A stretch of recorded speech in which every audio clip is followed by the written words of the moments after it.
I continue the powers and functions the Governor of Wajir County as prescribed. Meanwhile, led by current Governor Ahmed Ali Mukhtar, who was sworn in despite a court order staying the process last week, and Eldas MP Eden Kainan are asking former governor not to cause trouble in the county. We have a duly sworn in governor. Let's give him the support that he requires so that he can deliver service. The expectation is so high, actually, and what people are really yearning for delivery of service. They say despite the former governor going to several courts seeking orders, he remains a stranger in the office of the governor. As we get ready to celebrate Madaraka Day celebrations in Kisumu County, questions on public safety in light of COVID-19 continue to be asked. These as the county yesterday led other counties with 110 COVID-19 cases. Health CS in a statement said that the 110 cases in Kisumu are from Kisumu Central with 54 cases, Kisumu East 37, Kisumu West 14, Semet 3 and Nyando 2. The questions being asked followed the reports that the Indian variant of COVID-19 was reported in the region. On to sports, and Ben White, Ben Godfrey, Sam Johnston and Aaron Ramsdale have been named in England's 33-man provisional Euro 2020 squad, while Trent Alexander-Arnold also makes the cut. Aston Villa striker Ollie Watkins is also named, but Leeds' Patrick Bamford misses out. Gareth Southgate will name his final 26-man squad on Tuesday, 1st of June. Leicester's James Maddison, Tottenham's Eric Dier and injured Burnley keeper Nick Pope are left out. This is Newsone. I'm Dennis Asseto.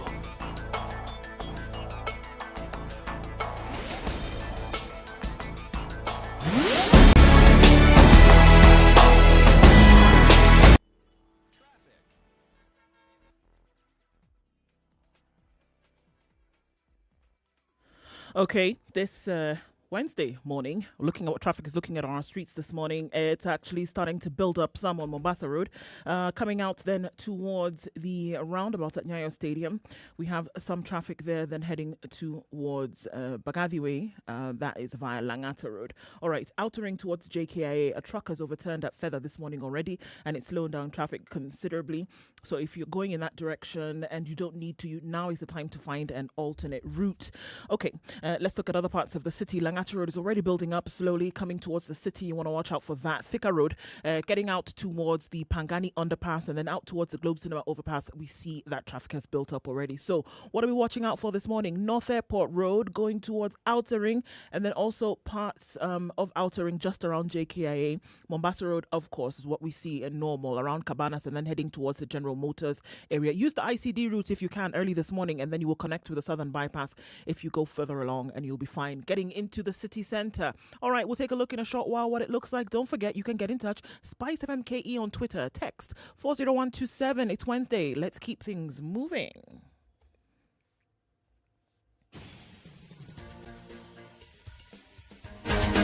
This is The Situation Room, the home of hard-hitting political commentary and penetrating insights about the state of the nation. This is a talk radio experience like no other. The Situation Room, a place for hard truths, debates, and elevated conversations. The Situation Room, witty, political, engaging, deep, controversial. In the room, we have C.T. Muga, researcher, academic, seasoned political observer, a fountain of wisdom in these politically uncertain times. Ndu Oko, Nigerian by birth, Kenyan by choice, communications expert, Pan-Africanist, a truth seeker and believer in people power, and Eric Latin, agent provocateur, the man in the chair, seasoned journalist, news hound, a man who believes in punching up, not down.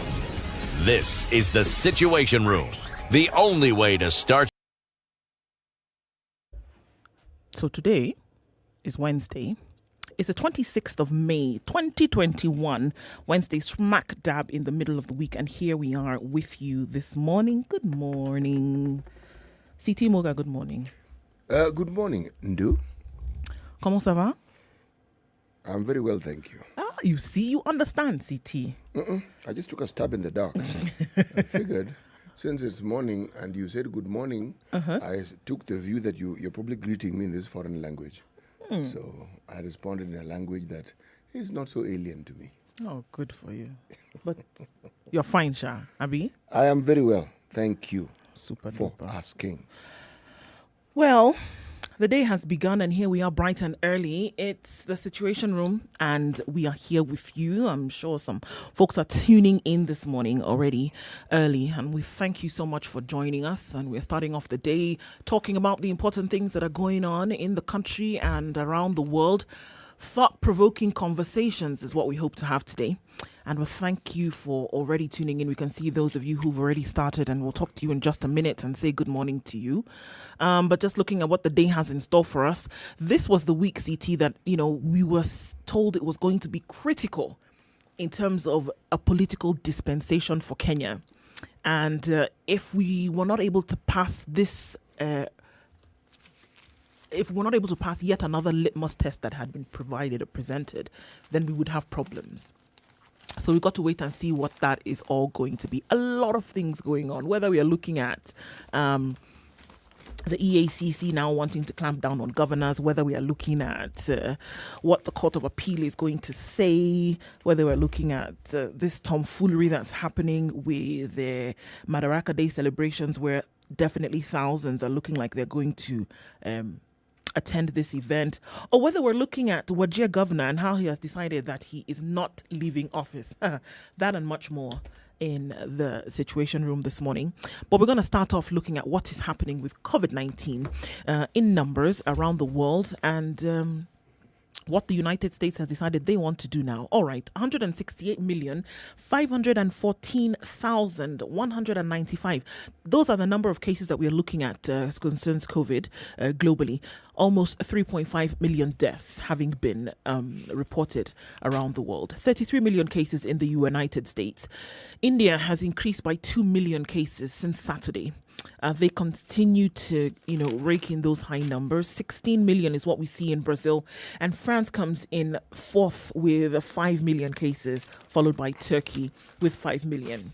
Okay, as all of this is going on, many, many cases having been found over the last 24 hours around the world, specifically looking at high numbers coming out of India and Brazil. The United States has decided right now, you see, these are some of the things that we're talking about. They want a transparent World Health Organization inquiry into COVID origins. So the health secretary has urged the WHO to ensure the next phase of investigation into COVID-19 origin is transparent. They want to know, where did this thing come from? Where did it originate from? They were speaking to a ministerial level WHO meeting. Xavier Becerra said international experts should be allowed to evaluate the source of coronavirus. The US media reports suggest growing evidence the virus could have emerged from a laboratory in China. COVID-19 was first detected in 2019 in Wuhan in central Hubei province. Since then, more than 167 million cases and 3.4 million deaths have been reported worldwide. So March this year, the World Health Organization issued a report written jointly with the Chinese scientists on the origins of COVID-19, saying the chances of it having started in a lab were extremely unlikely. The WHO acknowledged further study was needed, and now the US is saying that further study needs to happen now. We want to know where this thing came from in terms of any prosecutorial moves. Then they will think about what they want to do. But they're leading the discussion as far as this is concerned and saying, look, we're treating the world, we're talking vaccines, we're doing this back and forth, but we've got to know where this thing came from, and we are not resting on the ropes until we know. What I'd like to, okay, now if we know its origins, then what? Yes, we will know the origins, but will it move the fight against COVID forward? Will it enable us to be able to understand how best to combat it, or should more time be spent on understanding the virus as it is? Because I believe that in order to overcome it, we need to understand it better. Yes. I can understand why it is some people feel it is important to know where it originated from, but how on earth does that help? How does it help matters? Yes. I think it's extremely important to try and understand that, because what are we going to do? And now in this fight, at the place where we are at, trying to make sure that people are protected, trying to make sure that people are covered, how is it going to help you if, okay, so you find out that it was then put together in a lab and then released by mistake or intentionally, whatever happens, at this moment where we are, does it affect things? Good question. All right, let's look at numbers that are coming out of Kenya for now, according to the Ministry of Health and what they've told us most recently. And this was as of yesterday, COVID-19 updates from the Ministry of Health. We hear 957,000 now, 804 have been vaccinated. 290,000 are 58 and above. 164,000 are health workers. 150,000 are teachers. 80,000 are security forces. And 271,000 are others. Okay. COVID-19 update in terms of cases recorded through the country. 382 cases as of yesterday. 3,719 was the sample size. So we're looking at a positivity rate of 10.3% from this sample. 1,134 recoveries and 14 recorded deaths from COVID. It still is with us. It is not too much to continue to remember that we are told that we are getting closer and closer to the time where experts have said there will be, another wave in July. There's a big event scheduled for the 1st of June, which is next week, Tuesday. People are going to go. People are going to go in their thousands. I hope there would be a call, and rather a heed to the call, to be as careful as possible, because we cannot tell what will happen as a result of that. It doesn't look good at all. It doesn't. So the also hope is that more vaccines will come in and more of the population then can be vaccinated. But when you talk about the numbers of people who need to be vaccinated, what creeps in is now this discussion that we had yesterday of vaccine nationalism. Mm-hmm. And we brought out salient issues, yes, but there's something we didn't emphasize adequately, I feel. And that is, these countries that are being accused of vaccine nationalism are countries that are actually, yes, nationalistic, but nationalistic in looking after the interests of their own people first. Looking after the interests of their people in ensuring they have adequate vaccine, but they did something even better. They ensured that they participated in the development of these vaccines by ensuring that they found the money to contribute to these processes. Right. Okay? Now, we as a country and many countries on the continent, South Africa, Kenya, we participated in housing the trials that led to the eventual production of these particular vaccines. But you cannot blame another country for looking after the interest of their people. It's something that they focus on, and it is clear that they understand that the monies that they've been using are taxpayers' money. And so they are answerable to the taxpayer. And this is what they do. Now, perhaps even as we talk about vaccine nationalism, we should consider how nationalistic we ought to be in looking after the interest of our own interest and those who are in leadership, the interests of our people. So as opposed to damning it and calling it a horrible thing, it's actually something you should participate in. When you should watch and learn from them. These folks are taking care of their people. But that's what they're doing. This is what we ought to do as well. That's what they're doing. Yes. They are essentially, they're taking care of their people first, and then we will have this exterior or external conversation later. They don't owe us. These other countries? No, they don't. No, they don't. Not really. We speak as though there is something they owe us and they need to help us because they are richer than us. No, they actually don't. Our leaders needed to have developed relationships that make it possible for these richer cousins to be able to look favorably. But it is what our leaders do. It's not a given where we sit back and say, we are poor. So because we are poor, you're obligated to help us. No. Nope.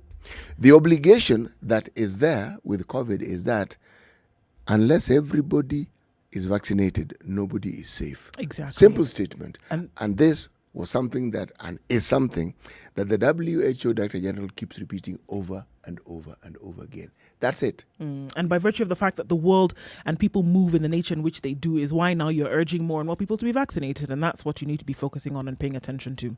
All right. This is Kenya's biggest conversation. It is a situation. We're going to take a break and look at the weather and then come back and start our conversation. Wherever you're tuning from around the country, keep it right here.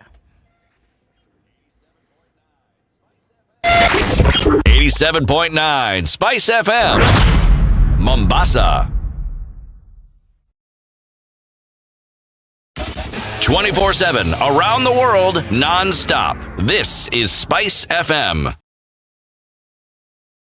Procurement of legal services has been challenging due to the COVID-19 pandemic. In view of this, SpiceFM has partnered with the International Development Law Organization and the National Legal Aid Service to answer all your questions regarding access to legal aid services during the pandemic. Tune in to Double or Direct with Olivia Otieno every Saturday from 10 a.m. for weekly informative and interactive sessions with the help of legal professionals. Whether it's breakfast, lunch, or dinner, we've led the way by example in bringing mouthwater. Spice FM. Spice up your life. The weather with Spice FM.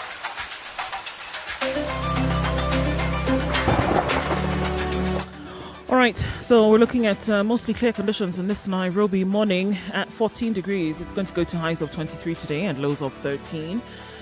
Looking into Nyeri, it's cloudy at 13, highs of 21 and lows of 13 as well. 25 will be the high in Nakuru today. It's cloudy at 14, clear conditions in Eldoret at 13, highs of 23 and lows of 11.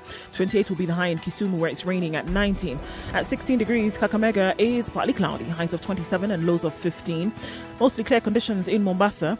Going to go to highs of 30 today, lows of 25, and light rain in parts of Malindi at 24, highs of 28 and lows of 26. Mostly clear conditions in Kampala at 19, highs of 26 and lows of 18. Mostly clear in Dar es Salaam this morning. It'll go to highs of 30 and lows of 25. Clear conditions at 8 degrees in Johannesburg. Highs of 20 and lows of 6. 32 will be the high in Lagos, where it's mostly clear at 27. We'll see highs of 33 in Kinshasa, where it's raining now at 24. And 26 is what it is. And sunny in Beijing. Highs of 26 itself and lows of 12. 10 degrees and rain showers this morning in Paris. Highs of 16 and lows of 7. Clear conditions in London at 9. Highs of 15 and coming down to lows of 8. And it's still Tuesday night in New York, but it's 19 degrees and it's clear. It's going to be quite a warm day in the Big Apple. 22 will be the high and lows of 19.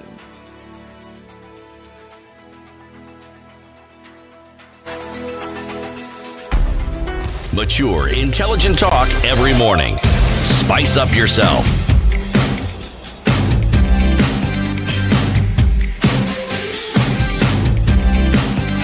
Mornings done right.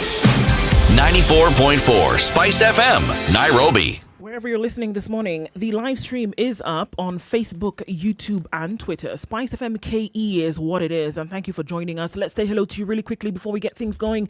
Welcome to all of you who are tuned in. Asanteni Sana for joining us today.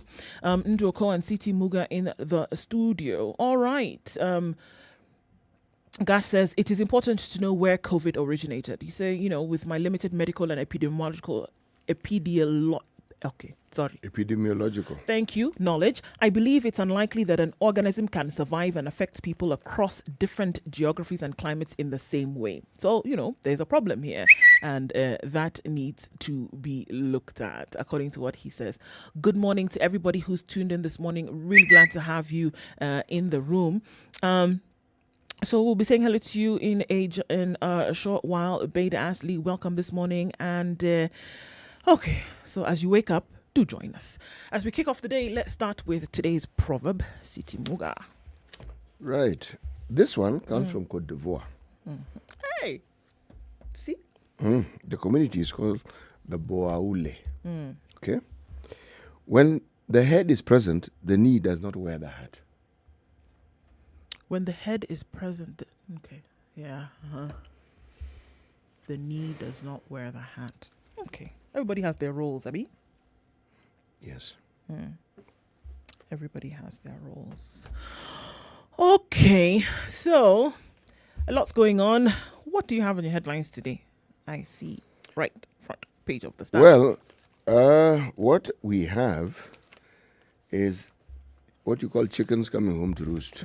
The Standard headline, the Ethics and Anti-Corruption Commission lifts lid on governor's 11 billion wealth.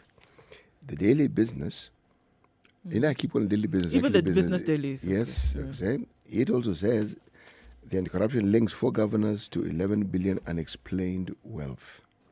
Okay. Now, the story here is actually quite simple.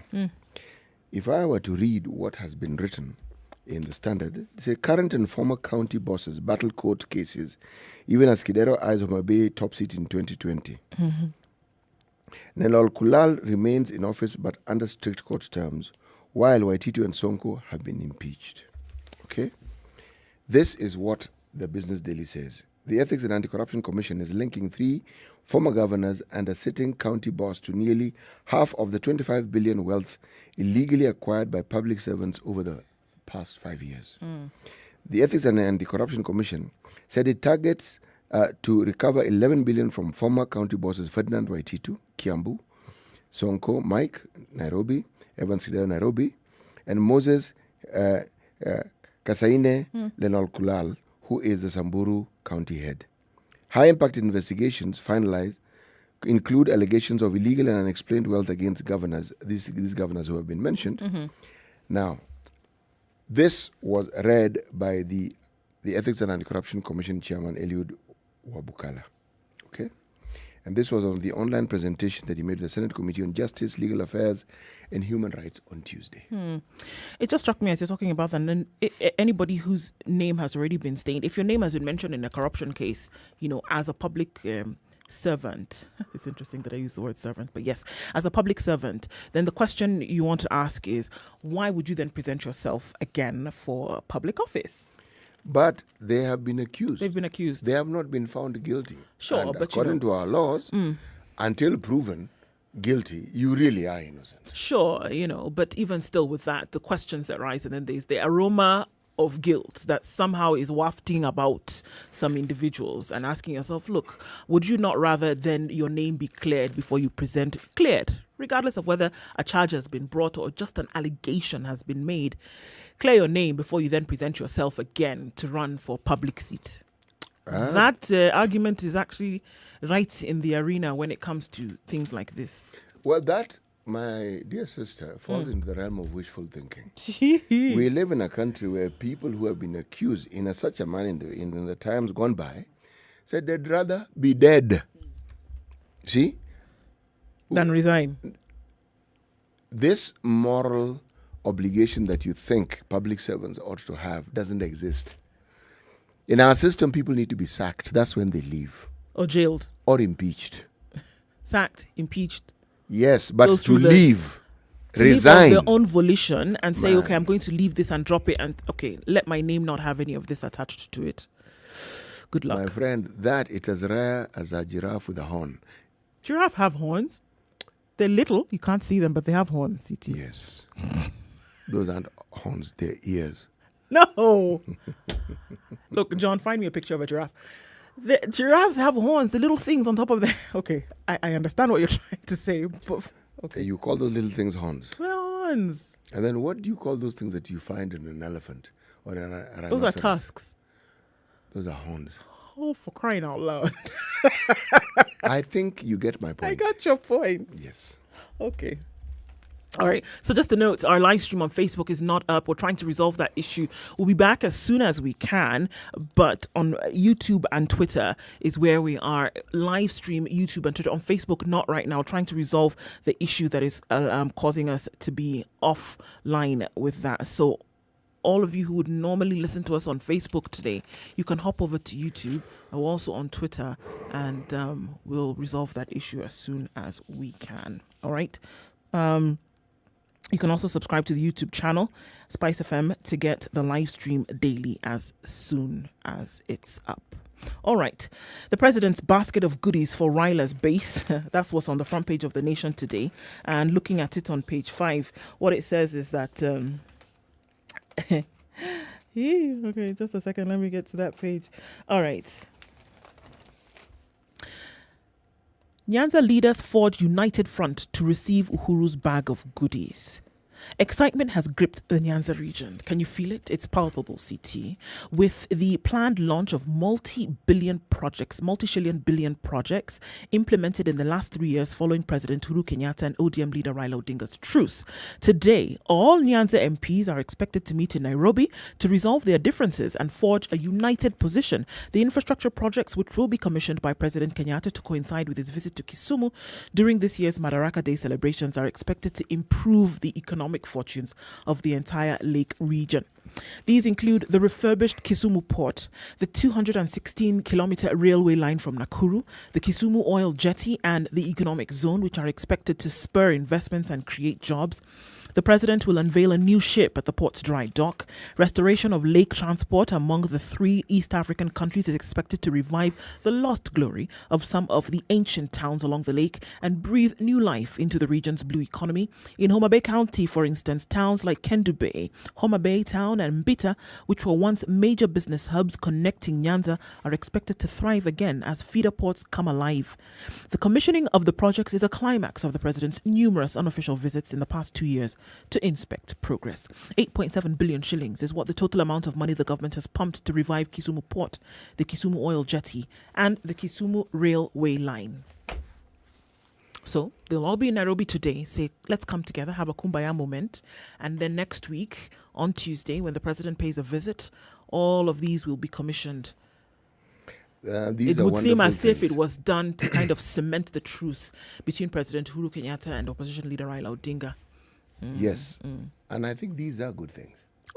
These are good things because it's against a backdrop of ensuring that, well, among other things, the blue economy is actually actualized. But remember, development comes at a cost. There are many small-scale traders in Kisumu who occupied and plied their trade in land that was actually railway land. Yeah. And they were evicted. There were those who had kiosks on little road reserves. Many of them were evicted. I am yet to hear of not a concrete plan. I've read of plans to move the market, plans to move the bus park. These are plans. But how it is that the livelihood of these small traders can be restored, especially at a time like this when they're plagued with COVID, and in Kisumu specifically, when COVID numbers seem to be rising, it's something that needs to be given very, very serious attention. But while I'm talking about Kisumu, we are lauding the launching of the Lamu port. But in the midst of all that pomp and ceremony, there are thousands of fishermen who lost their livelihood because of that particular port. And there is compensation to the tune of 1.7 billion that was promised to them by the government, promise that would be paid before the launching of that or inauguration of that particular port. And it hasn't happened. Been paid. Yes. When I say loss, it's because the port was built on landing sites and sites where fishermen plied their trade.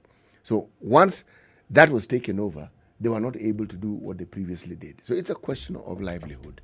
So these are things that, in my mind, need to be addressed.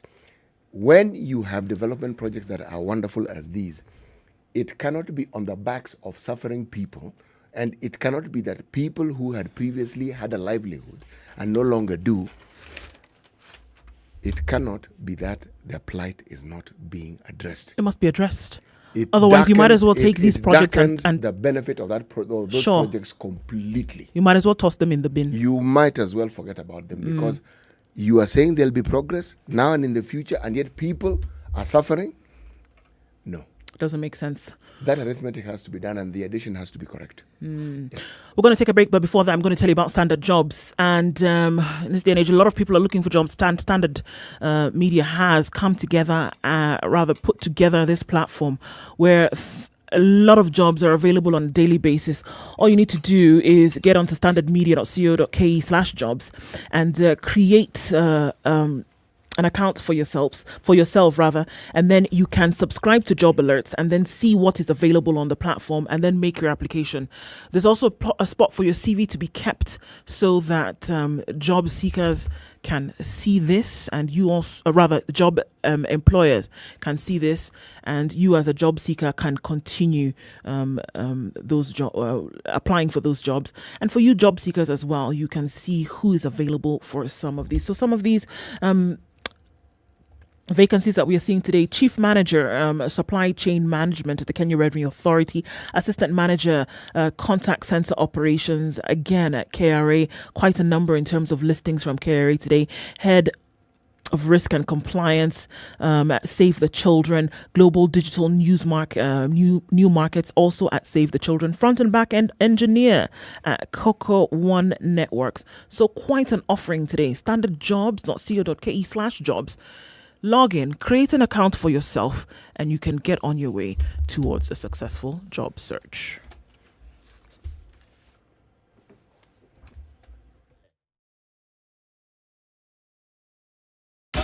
"24/7 around the world, non-stop. This is Spice FM.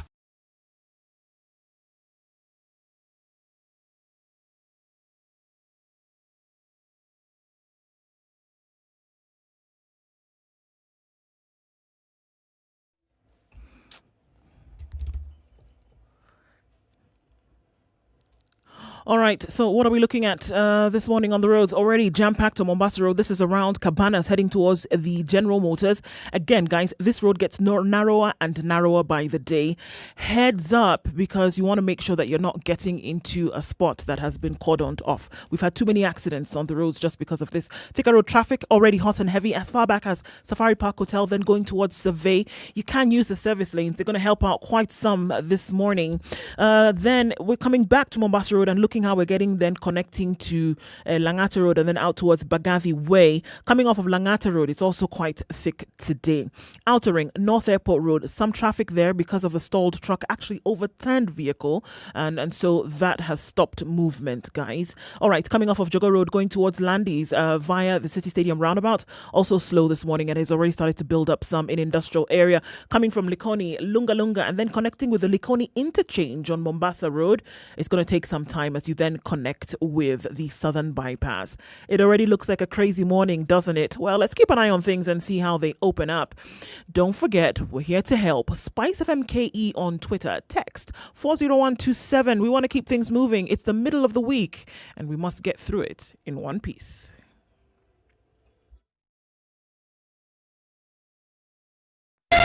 Spice FM, Malindi.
You know, when you see someone being jailed, a governor or two or someone who stole, then people will fear. Because our problem is not the borrowing, it's the stealing. We've become actually a nation of thieves. The only thing we lack is an opportunity to steal. The guys who quote the Bible and say I'm a Christian and all that, and you know they're thieves. Return what you have stolen 4 times. If you know that you have property or anything that you have stolen, just return and say, my God does not allow me to hold stolen things. We are also a reflection of you, because you elect us. You know, we don't get into our office by ourselves. We are a reflection of the people who elect us. We don't want to go to the streets. We have a constitution that enables us to assert our will.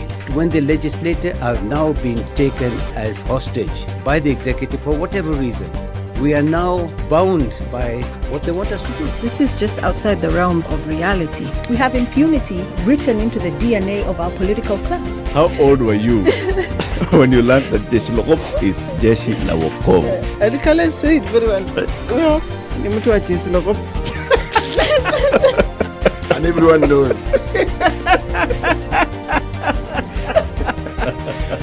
Okay. This is the Situation Room, the only way to start your day.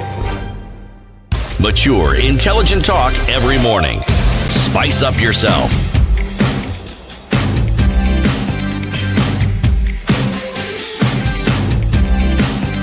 Mornings done right. 94.4 Spice FM, Nairobi. Tuned in Situation Room with Ndruko and CT Muga. We're taking a look at what the news presents for us today in the papers. So if you don't have a physical paper with you, Standard Media has made it a little bit easier for you to get access to the e-paper. If you log on to epaper.standardmedia.co.ke, on the landing page, click the login icon on the top right corner of the screen. Enter your username and password. If you don't have one, you can actually create one. Once you log in, select any Read Now button on the editions on the homepage, and it'll lead you to the subscription plan page. Select your payment mode. M-Pesa probably makes sense for a lot of folks right now. Or you can use your card and you can enjoy reading the Standard e-papers. Access to the e-paper, limited offer 10 shillings per day, complimentary 10-day access to e-paper archives, full access to the Standard Insider premium content, access to the news, exciting and informative magazine, pullouts, access daily Sudoku and crossword puzzles, unlimited access to tenders, jobs like we've talked about just now, and a daily bulletin with links to the top 6 stories in the last 24 hours, and live chats for instant feedback from our customer care team. Standard e-paper, it's what you want to do. 10 shillings a day, limited time offer. Log in and read, or subscribe and yes, read. So we're continuing with the stories that we see in the papers. CT, I read a story and it's a bit troubling. So, a couple detained over their daughter's death. It's reported in the Standard today. Investigations have revealed, and this is a subhead, that a 15-year-old girl had disappeared from home on the day she was supposed to resume school. And when she resurfaced, she was disciplined. A couple suspected to have beaten their 15-year-old daughter to death have been detained for 3 days to allow police complete investigations. We gave light to this story a couple of days ago in terms of what happened. Franklin Ntwiga Marangu, his wife Benedetta Mbeni Muthoka, faced double tragedy of being in the dock over allegations of murder while still mourning the death of their daughter Christine McKenna. Their son Ian Ntwiga Marangu was arraigned alongside them. Nairobi Senior Resident Magistrate Jane Kamau rejected the prosecution's plea to continue holding the three for 7 days in order to complete investigations. She says this is a unique investigation which requires that we strike a balance between the right of investigation to do their work, investigators rather to do their work, and the grieving family who find themselves in the dock. I will allow the application to detain them for 3 days and not 7 days as requested. The family sat pensively in the dock as the prosecution made the application to detain them. Fear was written all over their faces over the possibility of a lengthy stay in custody, while the prosecution charged them with murder. Court processes are court processes. But I look at that ruling by the magistrate and she put a very, very, very positive, humane face to her pronouncements. Yes, balances, as she says. But talking of balancing things and talking of chickens coming home to roost, we talked about the governors. We did. Yes. Now, the Star, again, the headlines on the front page, 20 people disappeared, killed since January. This is information that has been gathered by the watchdog lobby. It's IMLU, but it's Independent Medical Legal Unit. Yeah. Okay? Now, the Star catalogues these stories with each and every individual on page 4 and 5, talks about them, how it is they disappeared, what happened, with the exception of 1 or 2 cases that where people have actually not been found, bodies haven't been found. Each one of these cases, each one of these individuals were found dead. And various signs of torture, mutilation of the body, cuts, battering. Now, fingers will automatically point towards the police adversely. Yeah. But there's a question that I keep raising, and I want to raise it again. What do we really know about these cases, apart from what is reported? Someone disappears, ends up dead. There's a report, there were carjackers, there were this, they're involved in some terrorism. Is there ever really a detailed explanation or an understanding of what is actually going on? Because unfortunately, when this happens, then the word extrajudicial killing comes into play. And then we are taken back to an era in the previous government of Mwai Kibaki, where under one Mr. John Michuki, we once saw a lot of this happening. And it was young people disappearing and then ending up dead. Many, many, many young people. Okay.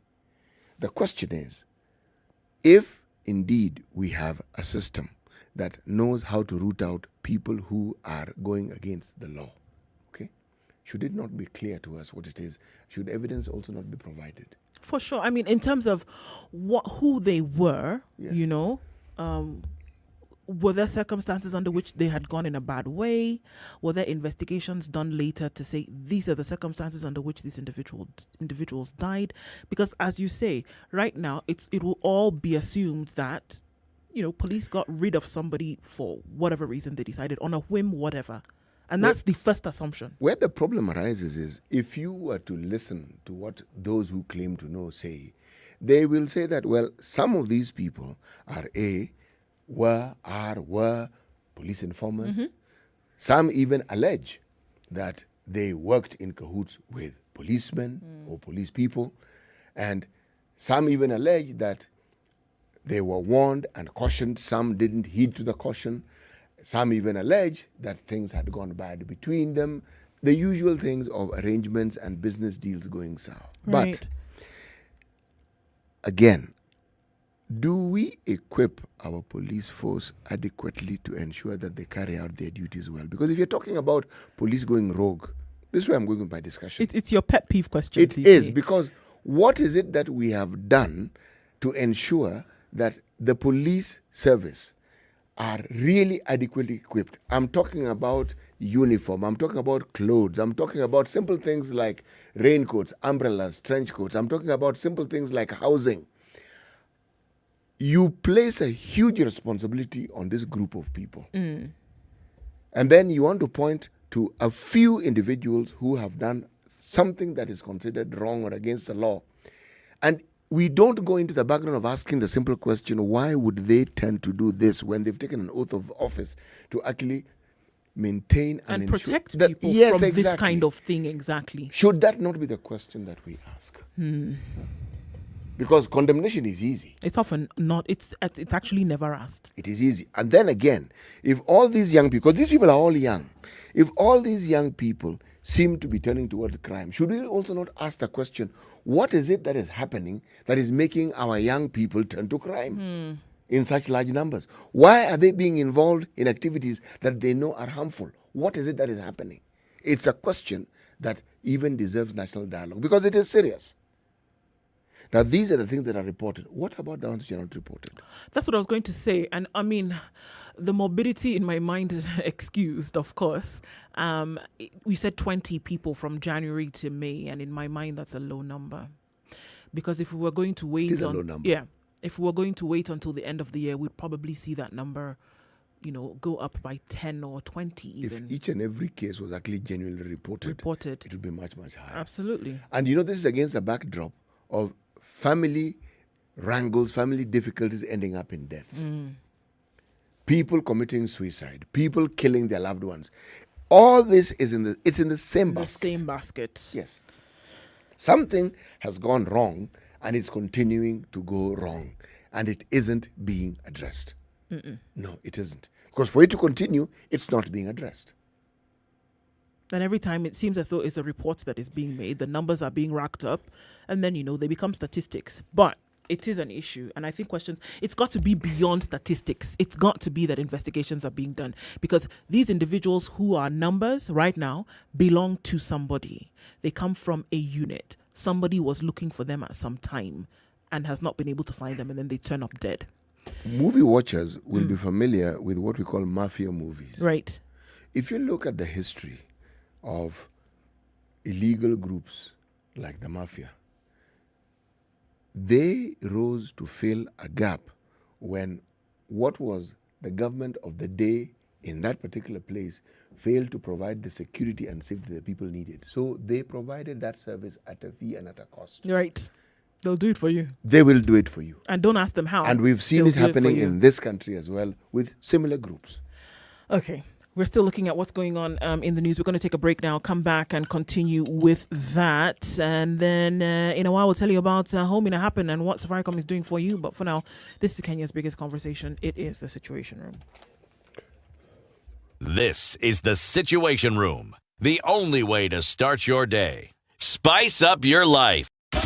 24/7 around the world, non-stop. This is Spice FM.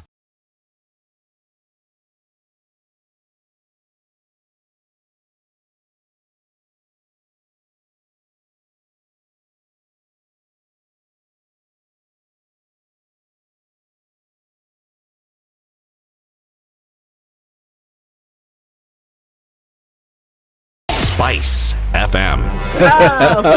It's getting hot in here. Oh, everybody steals. It's better a thief who brings something small back. And I say to myself, there's no better thief. A thief is a thief, period. All those bribes, how much they're getting per year, how much inconvenience they're causing, as much as you call it a small case, it's worth it to be convicted. The truth is, we are a tribal nation. Because if we were not tribal, and I want to go back to this, you cannot continue walking around with a mug which is clean outside and it's rotten inside. We have become a Fuliza country. We have mortgaged our country because of debt. You've got one chef working and the assistant chef wakati Mature, intelligent talk every morning. Spice up yourself.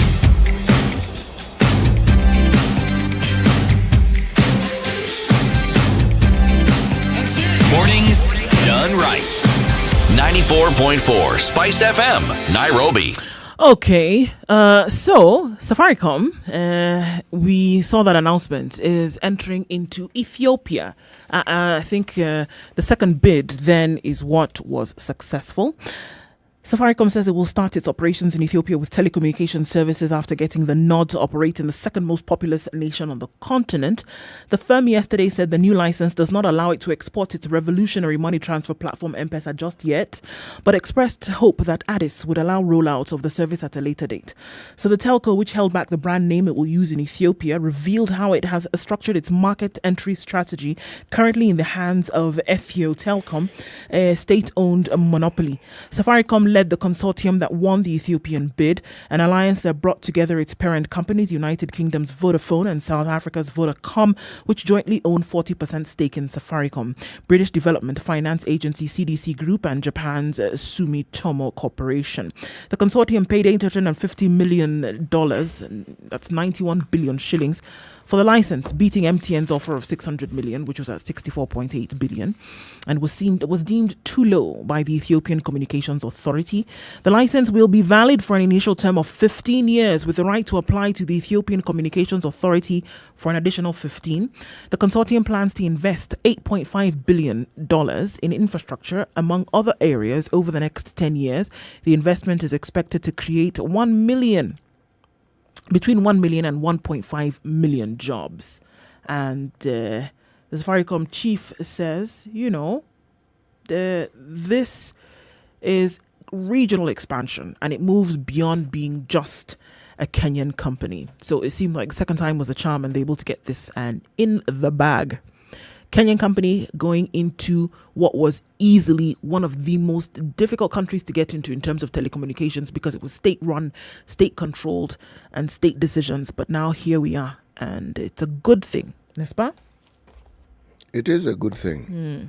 Remember some times back, Kenya Revenue Authority was given the mandate of collecting revenue, specifically parking in the county of Nairobi. Yes. Now, this seems to be acquiring a new face.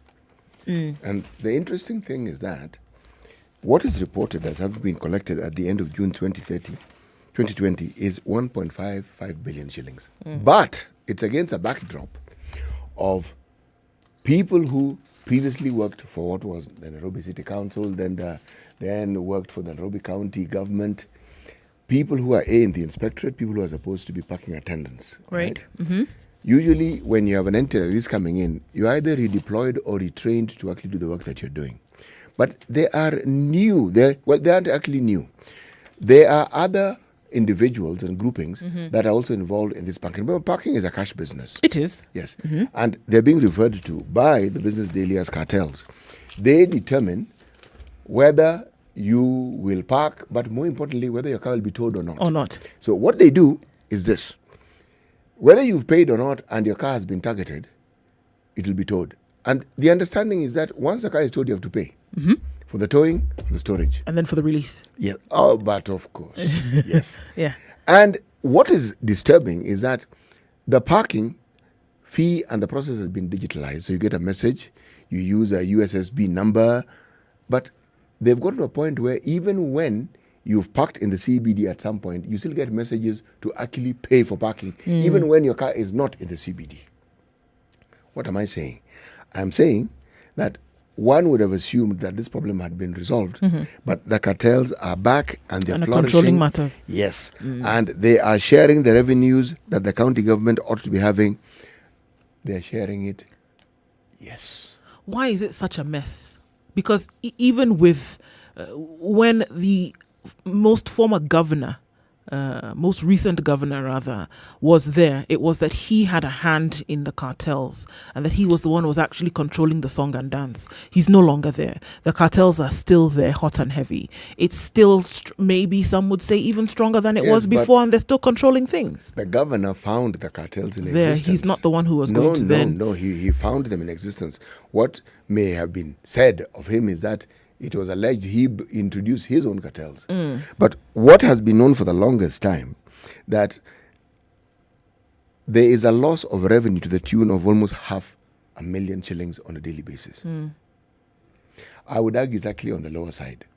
Sure. Yes, I'm arguing it's on the lower side, because if you look at the parking fees, you need to determine what was the benchmark. What was the parking fee at the time when this report came out? Okay. It is now 200 shillings. And against a backdrop of, let's say, parking slots within the city. Remember, the county is not the CBD. No. CBD is larger. I'm talking about CBD. 12,000 parking lots. It's no way it's a million, Bob. Yes. And then 3,250 are allocated to MCAs and all these officials. So you do the maths. That alone, you pause and you say, wait a moment, this maths doesn't really add up. No, it doesn't add up. But it is not something that is going to be cured easily, because remember when we started this program, I said, people getting their comeuppance, all right? Yes. We sowed and we have planted corruption. We are reaping impunity. We devolved our counties, and with it we devolved corruption. This is an example of corruption that has reached its full bloom in devolution. Everyone who can be involved is involved. Yes. And nobody's being shy about what they want in this game. No, they're not. Well, so remember that the governor of Wajir was impeached. Remember that. Yes. Now, there's some tension because the governor is still holding on to power. So he thinks. So, according to this report in the Standard, former county boss Mohamud holds on to a court order while his deputy Mukhtar claims he was sworn in legally. The political tussle in Wajir County deepened after impeached county boss Mohammed Abdi Mohammed and Governor Ahmed Mukhtar both claimed to be in charge of the county government. Mukhtar yesterday said he was legally in charge following the impeachment of his former boss Mohamud, who separately claimed to be running the government, citing a high court order stopping the swearing in of the deputy governor. But the order was reportedly issued after Mukhtar had already been sworn in. Addressing a press conference in Nairobi, Mukhtar and a host of elected leaders from the county led by MPs Aidan Kenan and Rashid Kassim and Ahmed Bashane, Professor Mohammed Sheikh and Ahmed Kolosh from Wajir West, East, South and Tarbaj said the crisis was threatening tension in the region and appealed to Mohammed to come on board as a citizen and support the new team. Kenan said it was clear that the court order was in vain as it was already overtaken by events, but speaking separately at the Council of Governors' offices in Nairobi yesterday, Mahmoud termed his impeachment a violation of the law, citing a court ruling that barred the process and a subsequent one blocking the swearing in of his deputy. So as far as he's concerned, how he may feel and what the law says is what should actually stop him from, being removed from office. He's not letting go anytime soon. If you look for it, you will find it. Just look at court order, a Senate ruling is as useful as a court order. Okay? So now you tell me, who should be listened to? If there was a court order to stay the process wasn't stayed. The Senate then finds you culpable and decides your seat is vacant. And now you decide that you are not abiding by the dictates of the Senate ruling. Now, you tell me, this merry-go-round that we're discussing here, if you wanted to understand impunity, for today, can you think of a better example for today than that. It is clear what has been said. We've seen other people being impeached. We've seen them leaving office. This one has decided to write a new chapter. Him is not leaving office. He's not going. He's not going anywhere. When you thought that, things were smooth and everybody was kind of, would play ball. He is refused. He's not going. No. This one, he actually said he is not boarding. Okay. Puzzle of millions wired to Somalia by Bashir. This was the puzzling story of the murder of Bashir, and the investigations continue, and more details are coming out of it. All right.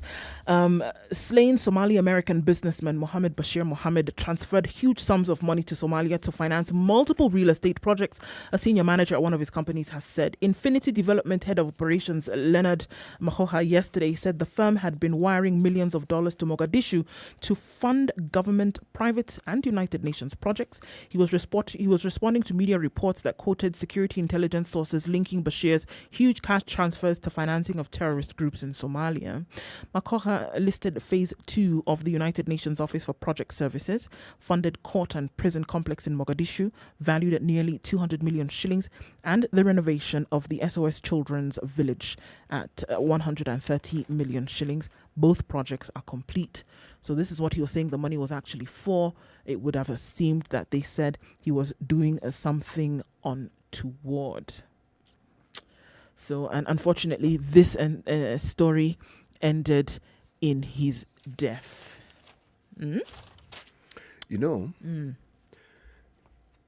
Such cases, I am of the view that I will sit and wait for more information to come, because these are early days yet, and there's this and there's the other, but then there's some more. So I will wait for that more to come. Yes. That is, of course, if we will be told. If we'll be told exactly what's going on. Yes, because whatever perspective one has, such a story, a young person, a business person, an American, a Kenyan, doing business, his car is blocked, he's bundled into a car, dead. No. There's a lot more to this story than meets the eye. There is, and it's actually quite unfortunate that, look, just from the face of it, you may not be able to get the exact details as to what happened and why he was killed in the manner why he was killed, number one, and then why he was in the manner in which he was. Probably will not be privy to this information, but it is unfortunate because it has made its way into the public eye. Okay, just very, very quickly. Mali coup as army strips the president and the prime minister of powers. President Ndor and Mr. Wane were driven by soldiers to the Kati military camp near the capital of Bamako. And this was, we're looking at this coup that took place over the last, we're now looking at 36 hours. And it doesn't look pretty good here at all. So the transnational president Bandon and Prime Minister Mutar Wane were arrested by the military on Monday, and they've been stripped of their power in order to preserve the transition charter and defend the republic. Vice President Assimi Goita announced Tuesday, held by the patriotic commitment made to the Malian people, as well as the defense and security forces, the vice president of the transition saw himself under obligation to act to preserve the transition charter and defend the republic. So the vice president has taken things into his own hands to protect the people of Mali. It's a power struggle and it continues. We're getting round to 7 o'clock this morning. This is Kenya's biggest conversation. It is the Situation Room. The conversation continues in a very short while. It's now 7 o'clock.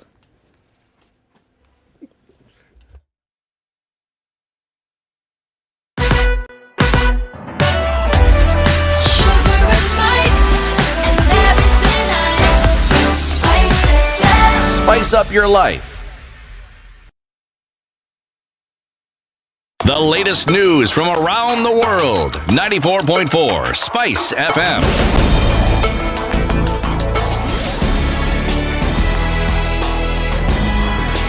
This is new to us on the Lisa Settle. All eyes are now on the new Chief Justice Martha Koome over the leadership tussle in Wajir County following a High Court order to the new CJ.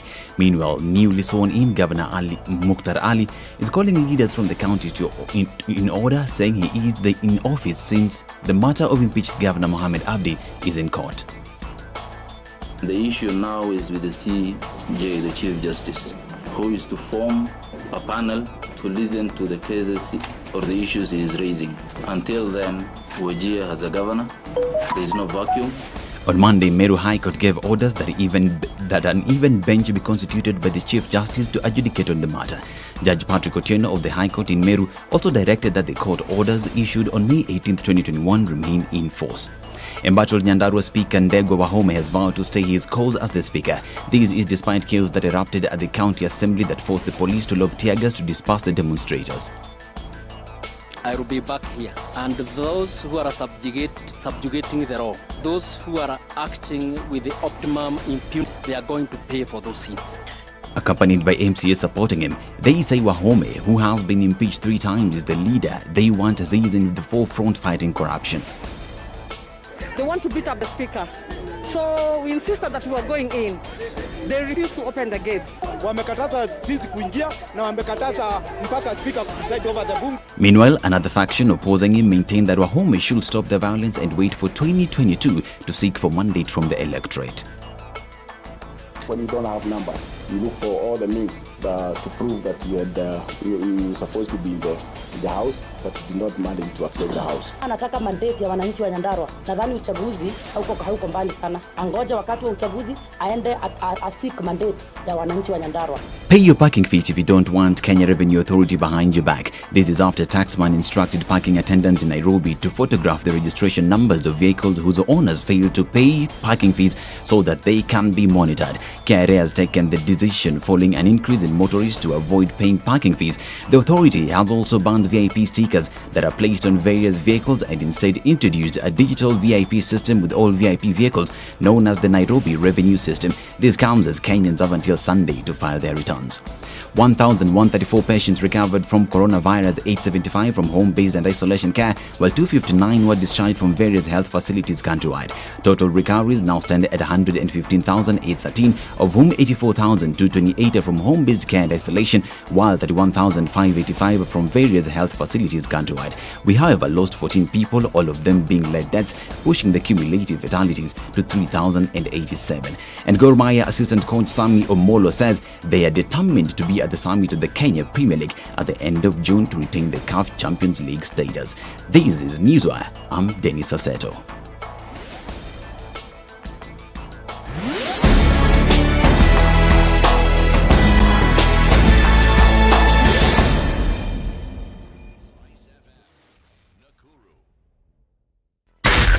SpiceFM, Nakuru.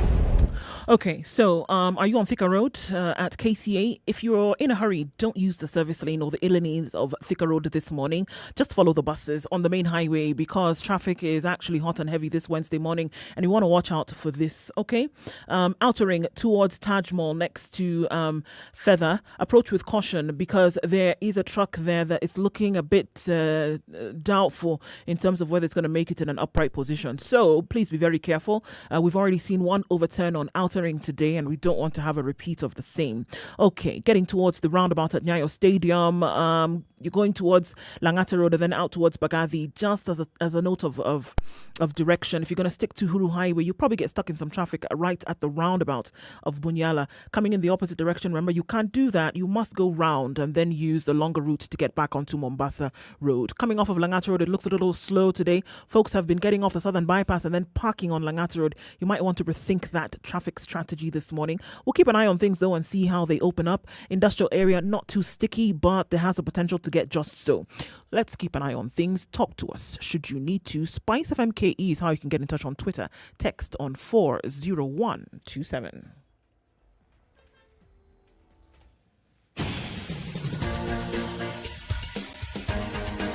This is The Situation Room, the home of hard-hitting political commentary and penetrating insights about the state of the nation. This is a talk radio experience like no other. The Situation Room, a place for hard truths, debates, and elevated conversations. The Situation Room, witty, political, engaging, deep, controversial. In the room, we have C.T. Muga, researcher, academic, seasoned political observer, a fountain of wisdom in these politically uncertain times. Ndu Oko, Nigerian by birth, Kenyan by choice, communications expert, Pan-Africanist, a truth seeker and believer in people power, and Eric Latif, agent provocateur, the man in the chair, seasoned journalist, news hound, a man who believes in punching up, not down. This is the Situation Room, the only way to start your day. Good morning, wherever you're tuned in from across the country. This is Kenya's biggest conversation. It is the Situation Room. 94.4 in Nairobi, 87.9 in Mombasa, in Nakuru on 96.0, 96.7 in Eldoret, 90.9 in Nyeri, 102.5 in Kisumu, 97.7 in Malindi. If you're online, YouTube and Twitter, a few hitches here and there with our Facebook live stream. SpiceFM KE will let you know when it is back. You can subscribe to our channel on YouTube. And Nduoko CT Muga in the studio with you. Eric has a few days off. And today in the studio, joined by guest host, known to quite a number of you, Barak Muluka. Barak, good morning. Morning, and you know it's been ages since I last hosted a show on Harry Thuku Road many years ago. But I will follow you passively, of course. Now you're on Mombasa Road. And it's good to see you and to see my good friend City here. I always follow you. I actually follow you actively. Today I'll follow you passively. I like this very much. And good to have you in the room over the course of the show, because we have quite a lot of things to talk about today, this being a critical week as in terms of what we've been told politically. But before we get to that, CT, this proverb. Yes, the proverb is from Côte d'Ivoire, from the community known as the Boaule. When the head is present, the knee does not wear the hat. Wow. You know, now we're sitting in the room with a man who has read the likes of Wole Soyinka and Okot Bibitek and Chino Achebe and likes these things. And so now as he hears this, his mind is just... Could he just repeat that? When the head is present, the knee does not wear the hat. Yeah, it's because the knee always wears the cap. That's why we talk of the kneecap. So it's see? But maybe let's listen to you actually unpacking that wisdom. You've unpacked it beautifully, because the standard pronouncement when it comes to understanding proverbs is that each one listens to it and each one speaks to what the proverb speaks to them. Yes. Because it'll speak different things to different people. Yes. And this particular one, you are spot on. and without the kneecap, yes, there's no movement. Yes. There's no locomotion. Things are about to get deep in this room. The head can say, all it likes, let me go to that place, but it will not be able to get there. The head, therefore, tends to be a little dictatorial, telling all the other parts of the anatomy, do this, do that, don't do this. But it has to get to a point where it must appreciate that the rest of the anatomy has also got its own willpower, whether it's recognized or not, because the message may be sent there and say, let us move because I'm wearing the hat. And you know, the hat is just a short distance away from the crown. True. In fact, the crown is some kind of a hat. It is a hat. It's the significance of that particular hat that we call a crown that now differentiates it from. Yes. But that which the head wears yes, is removed from time to time. It does. Including when the head must be attended to by sundry attendants. Yes. But that which the knee wears is permanent. Oh, it's permanent. And in the absence of that, the movement of the entire body. You see, there's a subject of respect here, okay? And the purpose, the functionality of every part. So it's not as though, yes, just because you are more visible, just because you seem to be more representative, it does not mean that the other parts are less significant. It doesn't mean that the parts that cannot be seen, that may be covered up by clothing, absolutely, are not important. Absolutely. Yes. Okay. You guys need to have your life jackets on. It's going to get deep this morning. Okay. So we're having a conversation today around freedoms, and we're going to split it. And Barack is here in his capacity as communications advisor, doctor of philosophy as well, and a professor, teacher of international relations. And these are some of the things that we are looking at today. And we're going to start it off. As the week began, even from the weekend, we were told, and various politicians told us, look, we're getting into a really sticky season. It is a critical week in terms of Kenya's political arena. That whatever comes out of the Court of Appeal, whatever comes out as a result of the BBI amendment bill and such, we are at a place where it'll point Kenyans in a forward direction or pull Kenyans into retrogression. Okay? Now, we're having a conversation today around freedoms. I'm starting off with Kenyans' individual freedoms, and to say that, are Kenyans really free to make a choice about who their political leaders will be, or are there things that are really more important at the moment, taking control of their thoughts and emotions?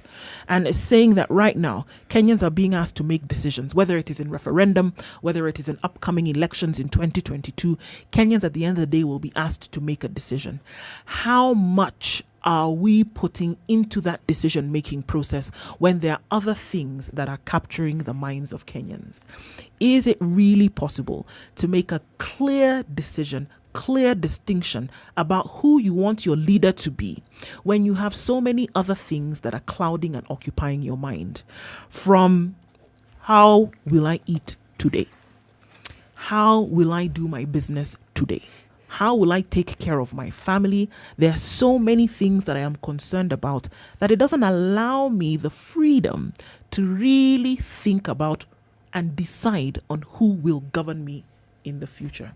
That if we're looking at the truth of the matter, Kenyans are too preoccupied with other things that a so-called government with governing leaders has been unable to do, that they cannot truly make a decision about who their leaders will be, because they are not free from these things that good leaders should actually have made for them.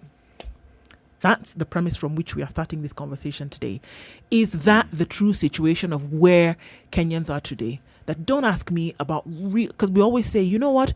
You choose your leaders. Your leaders are a reflection of the people.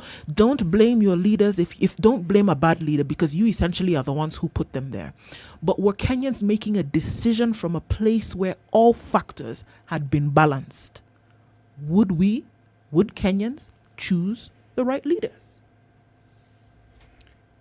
City, looking at you, your hair is grayer than mine. It most certainly is. And I think also the matter inside is grayer. Wow. Yes. When someone directs such profound respect towards you, then you must respond. The questions are weighty. They are. Yes, they are. Insofar as you are asking, it's a fundamental question that is at the heart of very many things that we do. You are actually asking the question, do we really understand our freedoms? And if we do we really believe that these freedoms are ours, or do we think they're other people's freedoms? And do we actually even believe that we're actually free? And then there's the question, how do we generally exercise these freedoms that we have? There's one particular freedom I want to focus on, even as we talk about this. The freedom that allows you, when you reach a certain age, to actually vote. And with the vote comes power. And the vote acquires a quality that is often left to fiduciary issues. It becomes currency. And it becomes potent every 5 years. And the voter knows, aha, Aha. We have an appointment. Yes, and I have the upper hand. Mm. And if you look at the way the voter responds with this power that the vote has given them, in my mind, it tells you that we understand our freedoms very well. But City, is the upper hand still there? Is there even a hand, leave alone the upper hand? I believe there is. A begging hand? What do you think? A begging hand, perhaps. See, this country over the past almost 3 decades now, yes, has established something that we can call an election industry. Mm-hmm. An election industry in the sense that preoccupation with elections is now a full-time enterprise, just like any other enterprise. We finish one election today, yes, and we begin our engagement with the next election immediately. Yes. That is, all of us, with the exception of the one institution that should actually be engaged with reflection on elections all the time, which is the IEBC. Because even now, as we sit here, and as the political class is out there conniving and conspiring, the IEBC is clueless about what it's going to do next. And the clock is ticking towards 2022 August. It does. It is. And we behave sometimes as if our elections are an end-all for us. It's a one-stop shop. To the extent that even today you start hearing vibes to the effect that, if the BBI law or amendment bill does not become a law before a certain time, let us even think about procrastinating the election until we have sorted this out. You don't know what the crisis is about. But the election industry is busy out there, people jostling for power at all manner of levels. People want to become MCAs. These days, virtually everyone wants to become an MCA. Everyone wants to become an MP. Another one wants to become a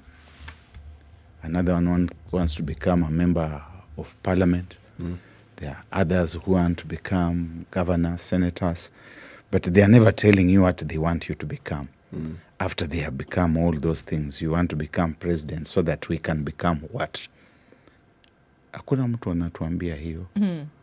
It's about themselves, and our hands, which are supposed to be the upper hands, have become the hands of beggars, begging for handouts. And we also seem to have quite accepted that out of maybe a sense of frustration, a sense of idleness, a sense of nothingness, we are following the political class everywhere. I think we are the only country in the world where a politician can materialize in any village on any day of the week, at any hour, unannounced, and there will be a crowd to be addressed and to be given handouts. So, where's the role of the hand in this thing? The handout, the hand with the beggar's ball, the upper hand. So then Kenyans aren't free. Kenyans are still shackled by the need for something. It's not really about me making, it's not really then about me making a decision about who will govern me. Right then, it's about making a decision about what I need today. If you come and you offer me 1,000 shillings to vote for you, guess what? I'll take the 1,000 shillings and vote for you, or not. I'm not really thinking about the consequences of this vote. I'm not really thinking about what happens later when you actually get into this position of governance and then now you have a job to do. I'm not. I can talk about it with my friends. I can have the People's Parliament on the street in barazas, wherever. I can do that. But at that point, once I vote, my decision has been made. Am I thinking really about how it will be once this person I have given this vote actually gets into power? I don't know, Ndu, and maybe City can speak to this. I really don't know whether what the voter says in the ballot box counts for anything, or whether it is what those who count the votes say that really matters. I think we are dealing with a very complex situation here. First, I want to agree with you, Ndu, that we are captives. And the first thing that we need to free ourselves of is ignorance. And I suspect that it is self-willed ignorance. Away from the show, before we began this show, City, we remarked just how much human capacity there is in this country. We are a learned nation. The human resource capacity the human is stupendous. Resource is just amazing. It is mind-boggling. It is. You've seen virtually 700 Kenyans who have applied for four positions at the IEBC. Yes. And they have on the average 3 degrees each. Yes. Huh? On average, yes. On average. Of one definition or the other. Why should a country with that kind of intellectual capacity be wallowing in the slough of despond that we wallow in? Why should that kind of nation be worshipping in empty ethnic shrines, waiting to be flagged, to be told, go this way, and they go that way?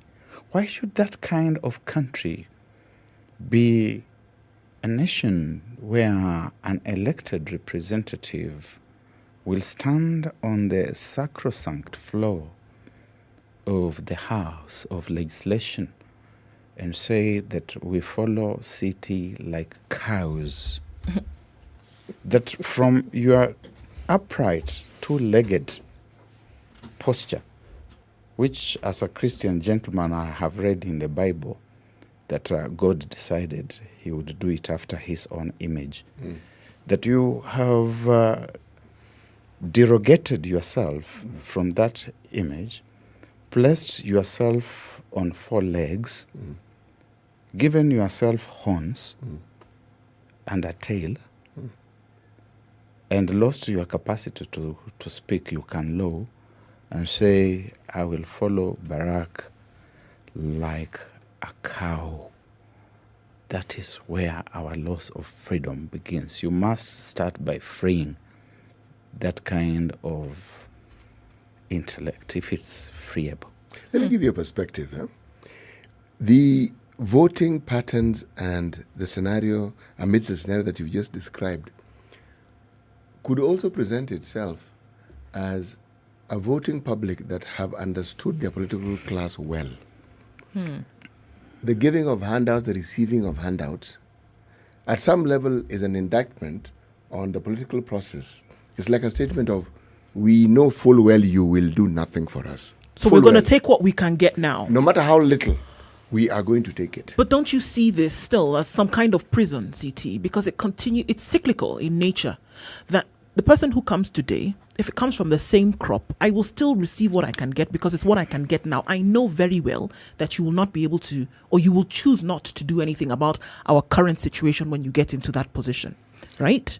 So I'm still bound by that. That argument would hold sway, and it would actually be true if leaders who are elected just keep getting elected. But that doesn't happen. Leaders who get elected, our attrition rate is high. It is really high. It's in the 75 percentile range. Yes, these fellows who are there today, 65 to 70, 75% of them will not come back. They will not. Next year. They will not. In fact, that's why they begin entertaining the thought that perhaps we should have a few more. A few more months. But City, I get a little apprehensive. Because we are saying that we seem to embrace fatalism. No, I'm saying that when you're talking about perspectives and how people respond to a process of conditioning, because what you're describing is conditioning. It's absolute conditioning. It's conditioning. It's like there's a dominant situation or narrative that you have interacted with for so long, it has steered your head into one direction. I'm saying, yes, that may be the case, but look at this other direction it has steered your mind towards. And I'm saying it isn't cast in concrete because of the changes that we see. If it was as sacrosanct and as cemented as it appears to be, then you'd find leaders staying in certain positions for the longest time. In fact, you could actually argue that it's a till death you part situation where once you're elected, because they don't say anything different. No, but this is the thing, though. Yes, but aren't you still bound by the same situation? Because whether or not you have 60 to 70% of these folks not coming back, you will not be able to ask individuals who voted them and tell me the great grand difference between this new individual you have put in and the one who was there before. The complaints at the tail end of their term still remain the same.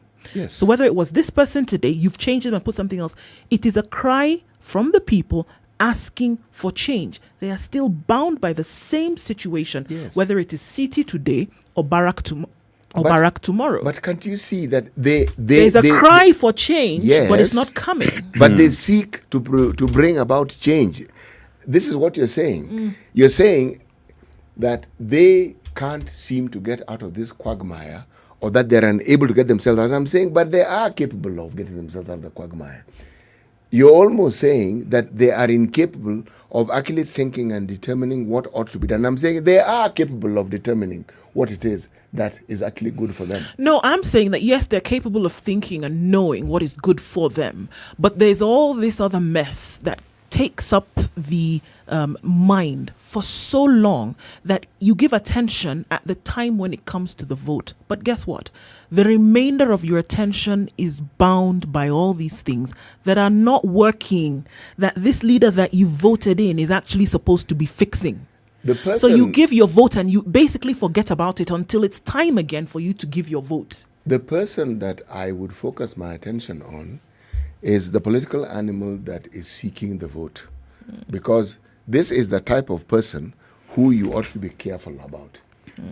Because they all seem to end up, we've argued that perhaps there's something in that hallowed house we refer to as parliament or our parliament. Something happens to this person whom we knew to be one person, then they get into parliament and you actually ask yourself, what on earth happened to so-and-so? You see, that space is corrupting. And I think it was the Lord Acton who talked about power. Yes, and absolute power. Corrupting. And power corrupting. Absolutely. So when you get there and you start experiencing a bit of power, then you start getting corrupted by power. Yes. You see people who have been begging for votes, literally begging. You should see even the presidential candidates pleading with the people that vote for us. We are going to do the following. We will do this. The moment they receive that certificate, it is signed, they begin transforming. They begin changing. But then how do you explain this? You then have people who supposedly meet the basic requirements of actually being referred to as performers. They actually seem to do the things they said they want to do. And yet you still find some of these people being voted out. Yes, because we as a people are also now in love with a certain kind of leader, a certain kind of demagogue who doesn't deliver anything, who gives us some handouts at the very best, but who mostly mystifies himself or herself within the community. I have seen footage of people literally crawling on their bellies like arthropods because a certain leader has arrived in that neighborhood and they are singing his praises. These ones are worse than the cows, which are on 4 legs. Yeah. These ones are crawling on the belly because so and so has arrived, and it is cultic. But Barack, is it because it's cultic in nature, as you say? And I have to take a break, but I've got to ask you that question so that we can come back and maybe answer it. Is it because of what they will get in that moment, or that they truly do worship this individual? All right. This is Kenya's biggest conversation. It's a Situation Room. In the studio today with CT Muga Nduoko and our guest host for today, Barack Muluka. Freedom, Kenyans. Do you have it? That's the question. Spice FM, Malindi.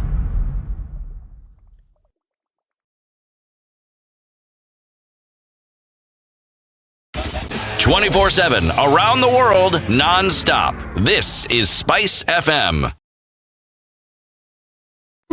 Are you looking for a way to access legal aid services for matters regarding child custody and maintenance, but don't know how or where to begin? Join me, Olivia Otieno, on 00 Direct this Saturday from 10 a.m. for the Lawyers Direct Legal Clinic, a special interactive session where we will be joined by legal professionals to learn about the mandate of the National Legal Aid Service and answer all your questions regarding access to legal aid for child custody and maintenance. That's 00 Direct this Saturday from 10 a.m. on SpiceFM.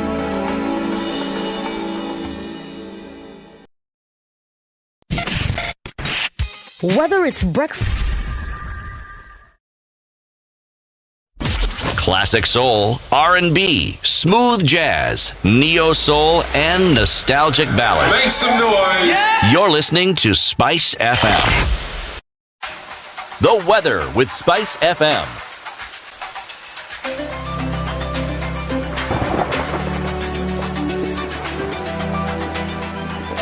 All right, we're looking at cloudy conditions in Nairobi today. We'll see highs of 26, and looking into Nyeri, highs of 25 today.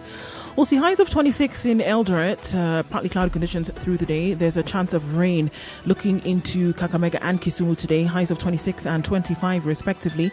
In Mombasa, we'll see highs going up to highs of 28, and in Malindi, highs of 30. There's a chance of rain in Mombasa, and a bit of a sprinkle that already started in Malindi this morning. All right, looking out into Kampala, we'll see highs of 22. Dar es Salaam will see highs of 28 today, with a chance of rain as well. Johannesburg is quite chilly today. It'll go to just highs of 20 and lows of 6. And we look into Lagos, clear skies at 26, highs of 32. And in Kinshasa, where the rain has already begun, we'll see highs of 29 and lows of 17.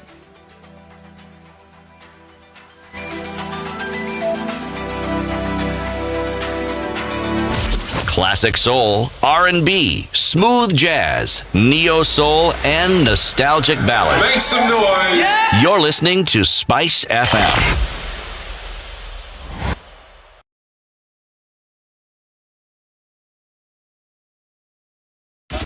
"24/7 around the world, non-stop. This is Spice FM. Hello. Halo, umesikia? Nimesikia nini? Hujasikia habari? Hebu acha nikuambie. Kile kimetokea. Hello? Hello? Hello? Don't wait for hearsay. Dial *550*1# to read the Standard e-paper from the convenience of your mobile phone for only 20 shillings from your telecom line, and stay up to date for a reliable source with over 100 years of experience with no additional data charges.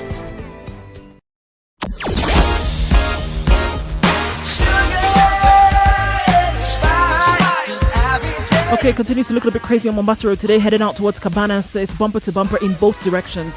Right around the Cabanas stage, then turning up going towards the Eastern Bypass, and then heading out towards Taj Mahal. We're going out on the North Airport Road, outer ring. That's already crazy. 2 accidents have happened today, slowing down traffic considerably. All right, hopping over to the other side of the road, then coming out towards the ICD route. That's the one you want to take. It'll take you towards the Southern Bypass, and it's quicker into the city that way. Avoid Uhuru Highway highway if you can. If you can't, well, they're just going to have to sit in traffic with a song because it looks quite crazy. Coming off of Thika Road, as you're coming from Kiambu Road, we're looking at a bumper-to-bumper situation towards Muthaiga Square. The Pagani Underpass, also not somewhere you want to be, but you have no choice right now because it is the only way out.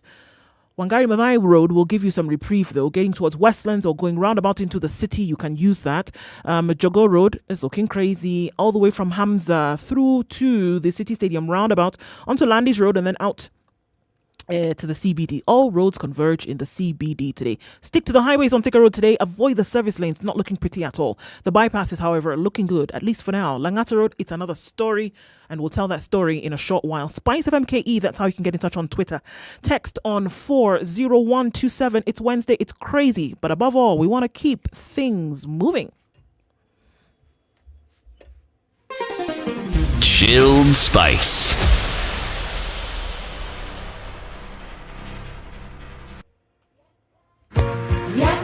Shirini safari anza ya kutunganisha kama Wakenya. Twende tukiuke, let's go beyond, let's go beyond, let's go beyond. Mimi na wewe tukibuni kazi nzuri ya kujivunia. Let's go beyond, let's go beyond. Kwa juhudi na matumaini twaelekea kesho pamoja. Twende tukiuke, na Safaricom. You know, when you see someone being jailed, a governor or two or someone who stole, then people will fear. Because our problem is not the borrowing, it's the stealing. We've become actually a nation of thieves. The only thing we lack is an opportunity to steal. The guys who quote the Bible and say I'm a Christian and all that, and you know they're thieves. Return what you have stolen 4 times. If you know that you have property or anything that you have stolen, just return and say, my God does not allow me to hold stolen things. We are also a reflection of you, because you elect us. You know, we don't get into our office by ourselves. We are a reflection of the people who elect us. We don't want to go to the streets. We have a constitution that enables us, assert our will. When the legislature are now being taken as hostage by the executive for whatever reason, we are now bound by what they want us to do. This is just outside the realms of reality. We have impunity written into the DNA of our political class. How old were you when you learned that Jeshi Lokop is Jeshi la Wokovu? I can't say it very well. No, you must watch Jeshi Lokop. And everyone knows.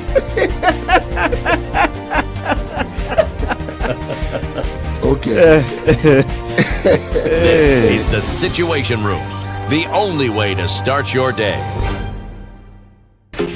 Home in a happen, a Safaricom Home Fiber. Stream movies non-stop at home with the best fiber internet speeds in Kenya. Dial *400# and get connected today. Home in a happen, and that's what we're talking about with Safaricom today. When you think of home internet, what comes to mind? Different people, different uses for home internet. As a fan of watching movies and TV shows, folks value speed, reliable connection, content streamed seamlessly in high definition. So sports fans share the same sentiments. And Safaricom is making it easy for you to watch many things like the upcoming Champions League finals, the Euro and Olympic Games that are upcoming as well. You don't want your stream to freeze or suffer in the middle of a game. And that's why Safaricom Home Fiber is the best option for an ISP for you. Safaricom comes in an array of packages with different speeds, but the introductory package looks pretty good at 8 Mbps. It's only 2,900 shillings a month. Safaricom makes it really easy for you to sign up. *400# is what you need to dial on your phone.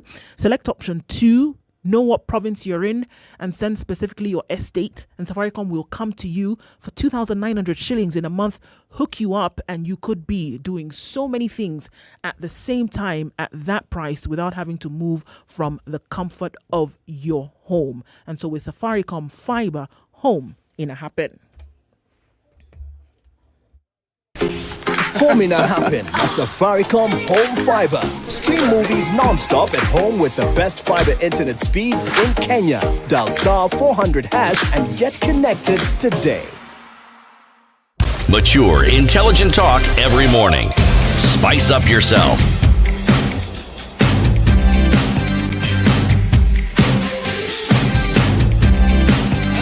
Mornings done right. 94.4 Spice FM, Nairobi. Ndruko, City Muga, and our guest host for today, Barak Maluka, in the studio. And we're looking at freedoms that Kenyans do have. Freedoms to choose the right leader, or, the lack of freedom from certain things that I think hold us captive. Before we went on to the break, which seems like a while ago, Barak, we're asking the question, all right, so what is it that we are talking about here? Crawling on your bellies, following a particular leader. Is it hero worship at that point? Or is it the item worship, the value that you're placing on that thing which you're going to be able to get, because should they get into a position of office, this individual is actually not going to do anything to make the situation better. And you're cognizant of this fact. That is why it would seem as if you were doing everything you can in that moment to get it from them.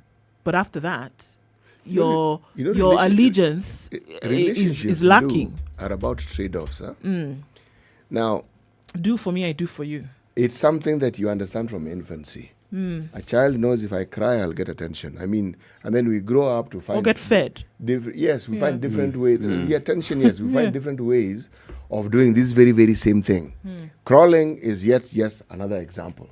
Because if I believe, based on whatever evidence I have, that this leader or this person has the capacity to bring some good in my direction, then I will look for an activity that I feel is commensurate with me communicating to them. Albeit temporary. Yes, that whatever it is, that I am in a position to receive those things. So this is what I'm now giving you.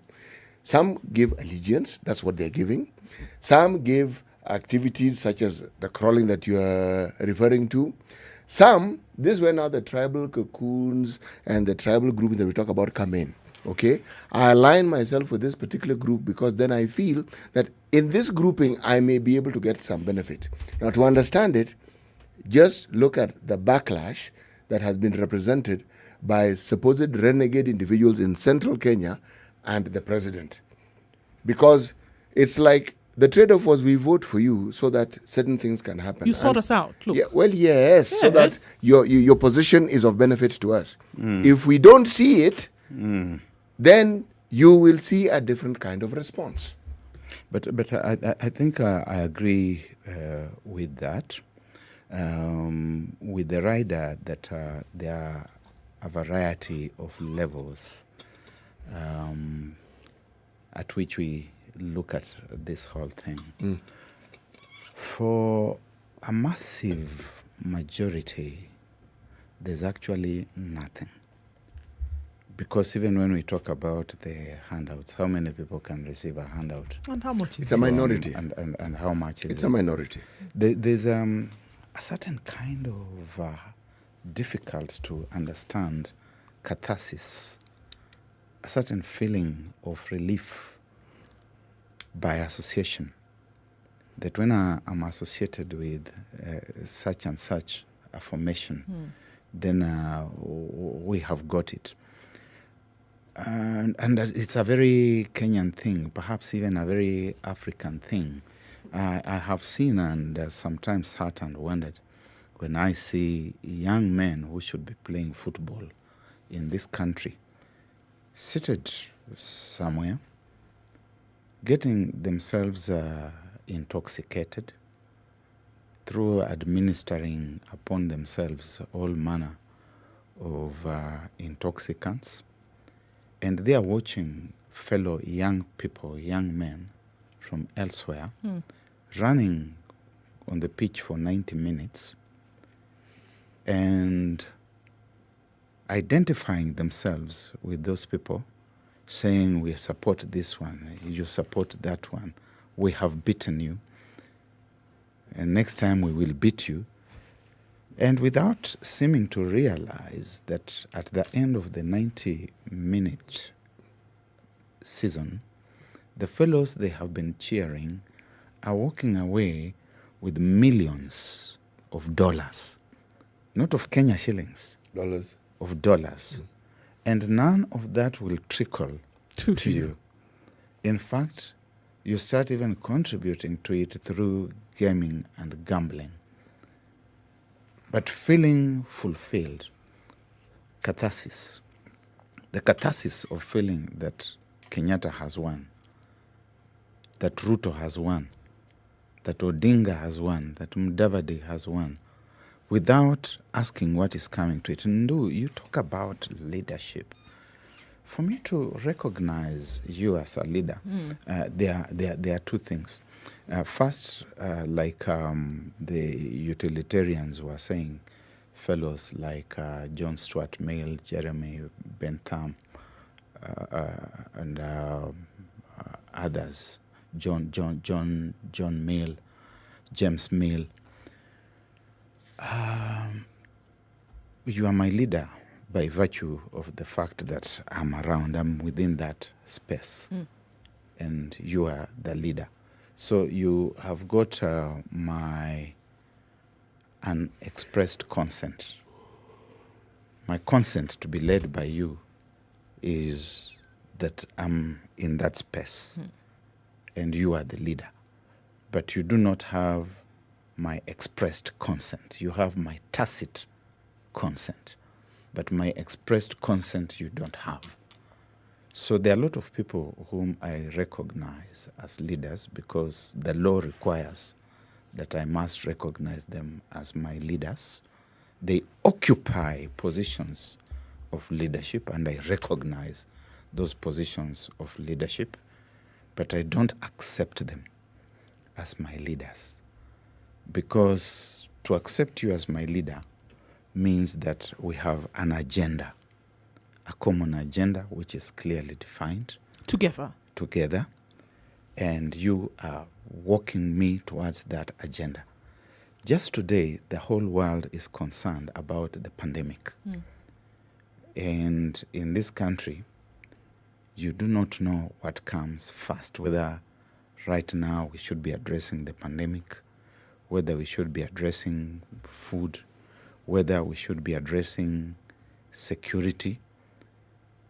Every day we are treated to footage of people who are being killed in the country.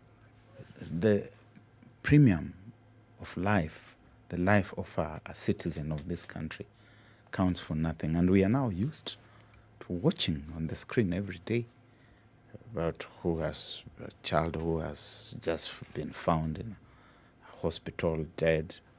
They went to school in the morning and they didn't show up in the evening.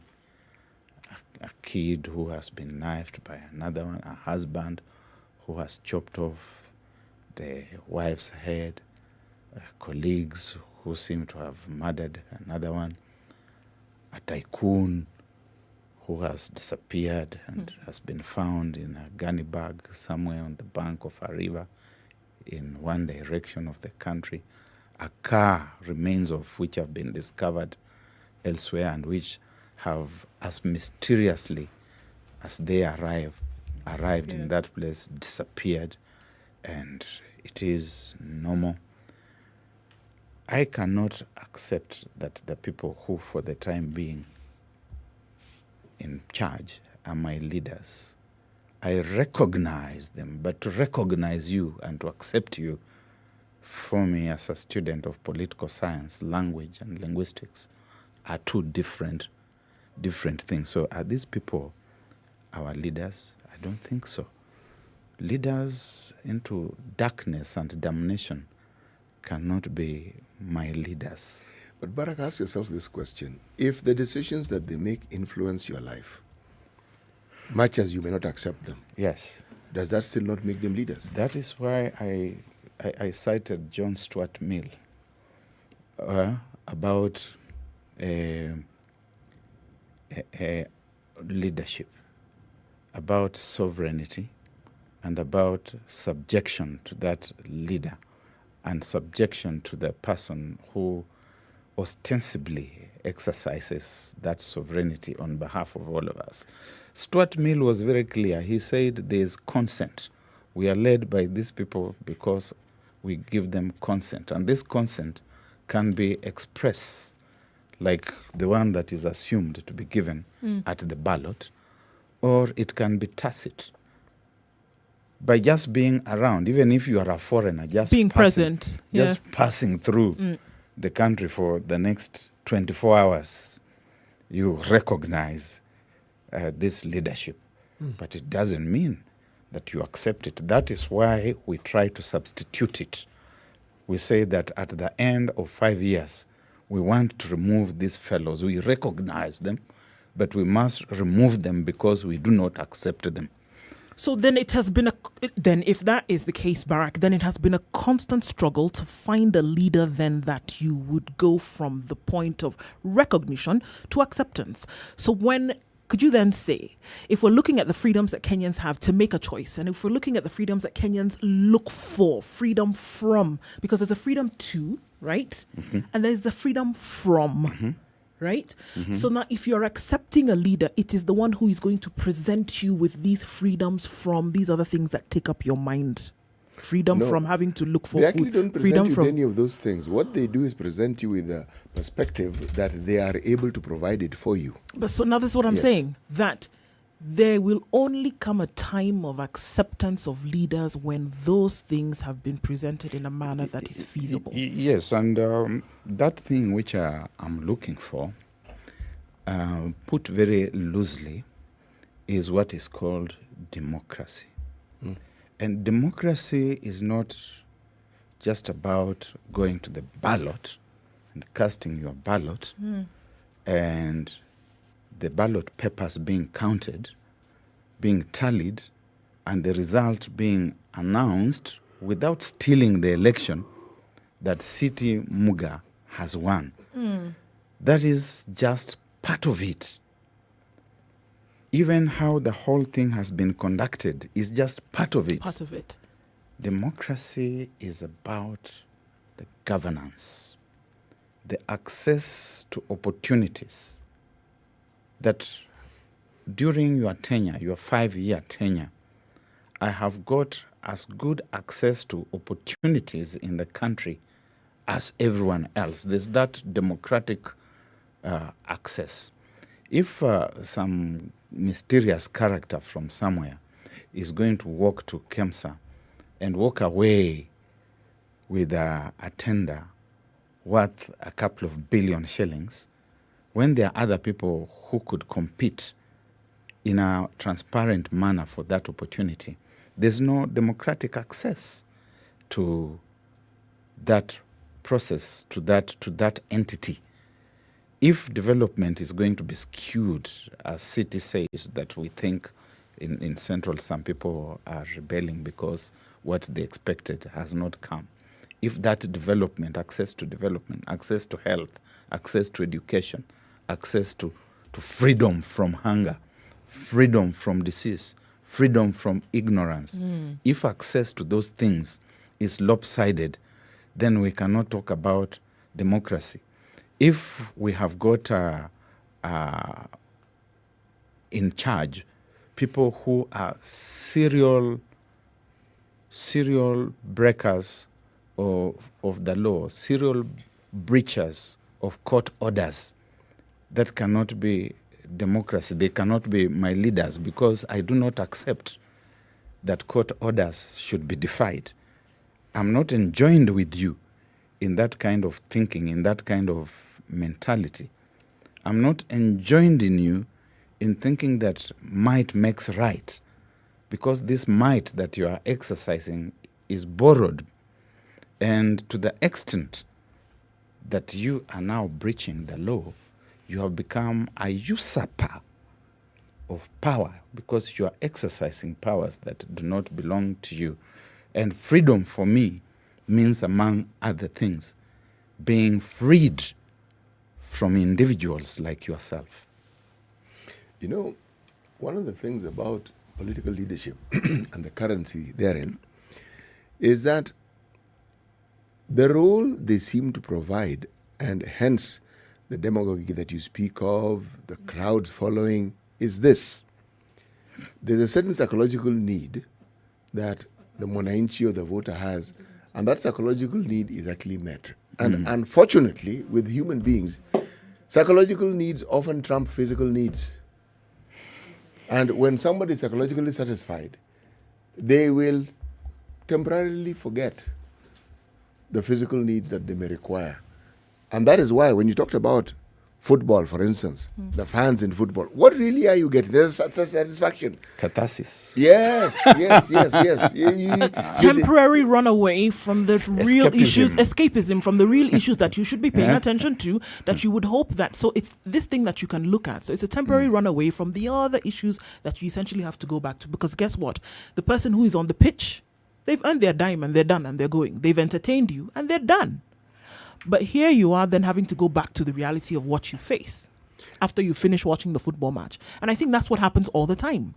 There's this song and dance around when it comes to elections, like what we are in currently. Yes. And everybody is enamored by this entire situation, encapsulated by this drama.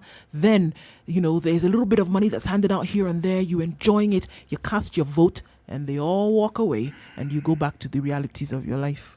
For a brief moment, you are with them in that arena. Yes. And you can see it. That's why I said the vote is a currency and a fairly potent one. So long as you have it, it gives you the ability to feel you are enjoined with that person. So everything that you feel that person represents, you feel part of it. Now, if it were happening properly, you shouldn't have to leave the arena. Actually, you shouldn't have to leave the arena. You should all remain there and work out this game continually for the remaining 5 years. The reality, you leave and go back to your house where there's no break. The human reality, unfortunately, doesn't quite work that way. What you're saying is aspirational, and that's what ought to happen. Yes. Yes. And we should talk about it. Well, that's why I believe that we need a few crazy people who would dare to be aspirational. Some distance, yes. They dare to be aspirational, and they open some distance between themselves and the leadership.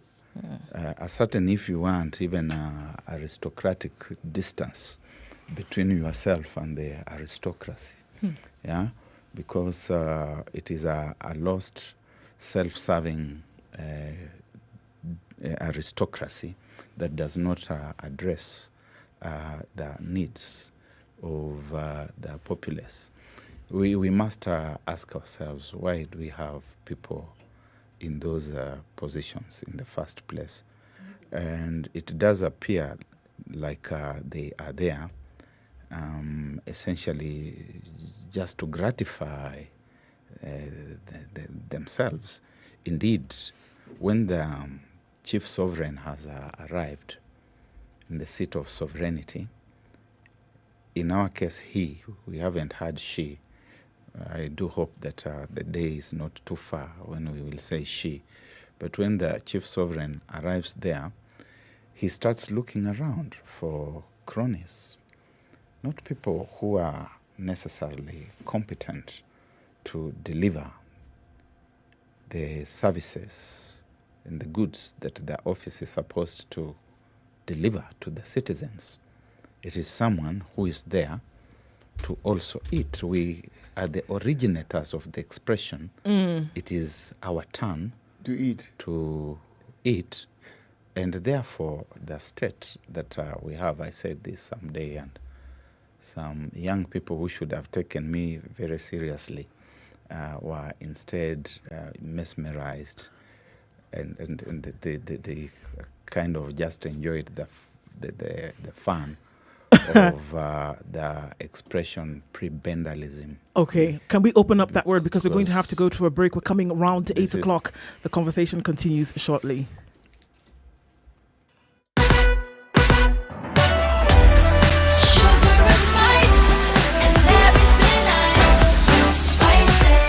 Spice up your life.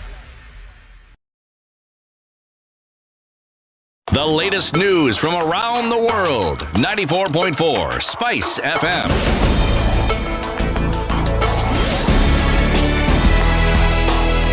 This is Newswire. I'm Denisa Seta. The presidency has filed 9 grounds of appeal against the High Court verdict on BBI. Chief among them is the finding that the president can be sued in his private capacity and that he violated several sections of the Constitution. A 5-judge bench found the constitutional amendment process through the BBI illegal, hence stopping reggae. The matter holds a huge public interest as Kenyans are now waiting to see how the Court of Appeal will rule. ODM leader Raila Odinga remains in Kisumu since arriving early in the week, supervising projects to be commissioned by President Uhuru Kenyatta next week during the Madaraka Day celebrations. The handshake partner has been in the lakeside city to take note of the projects that include the port, railway line from Nakuru to Kisumu, and the Jomo Kenyatta Stadium. The Ethics and Anti-Corruption Commission is probing the alleged illegal acquisition of properties by 3 former governors and one who is currently in office. Samburu Governor Moses Leonard Kulal and former county bosses Evans Kidero, Mike Sonko, as well as Ferdinand Waititu cannot explain the source of the wealth in question. Here is EACC Chairperson Eliud Wabukala. Mandate of EACC is to combat and prevent corruption, economic crimes, and ethical conduct in Kenya through law enforcement, prevention, public education. I can hear from one side there is that urge to ensure that the corruption is fought very vigorously, but I could also hear from another side that we should not be very harsh to spoil people's names. Africa's richest man, according to Forbes, Aliko Dangote, has pledged to work with Tanzania in a move that goes against his tough stance on the country years back.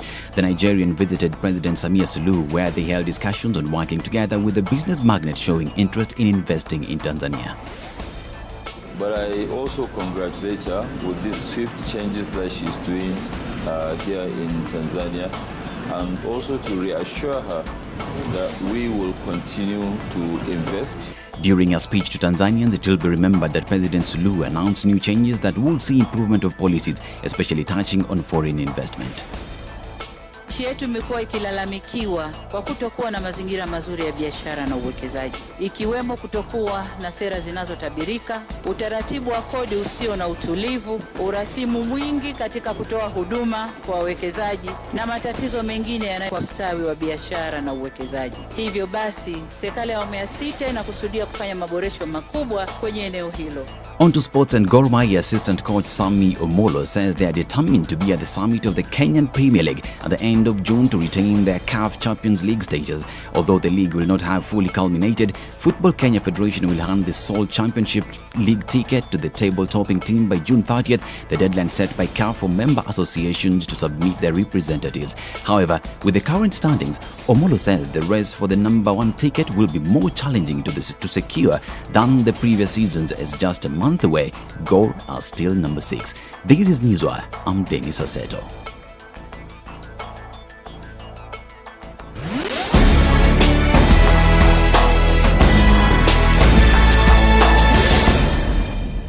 All right, so what's happening on Thika Road? The service lane around Utali. Okay, it looks like it could work. It's not a bumper to bumper, but moving very, very slowly this morning. Round past just after 8 o'clock. We are in the middle of traffic hour now. And so looking at Mombasa Road as well, as you're getting towards the roundabout at Nyeri Stadium, we also see that mess there. It's becoming a normal weekday occurrence that we will see heavy traffic there. All right, accident at the junction of Moringa Road and Elgeyo Marakwet Road this morning, causing a lot of traffic. A really bad accident, actually. So if you're headed to and from that direction, please be careful, because that's what lies ahead. Or are we looking at an industrial area, hot and heavy around Lunga Lunga and Likoni, and then getting always going towards Hamza on Joko Road is also quite slow. We're going to have some traffic tailing back quite some today. North Airport Road, outering that area where there were 2 accidents already this morning. Now we're seeing the dregs of that, and it's causing some traffic along those areas. Langata Road, where you go to park, is what it has been this week. The theme of Langata Road this week has been leave your house and park, and it seems as though folks have parked again on Langata Road today. I am sorry, that's the best I can offer for now. We're just gonna have to sit through this one as you're trying to get into the city. Let's be patient, shall we? We'll get where we're going in good time, I hope. SpiceFM KE, that's how you can get in touch on Twitter. Talk to us on text 40127.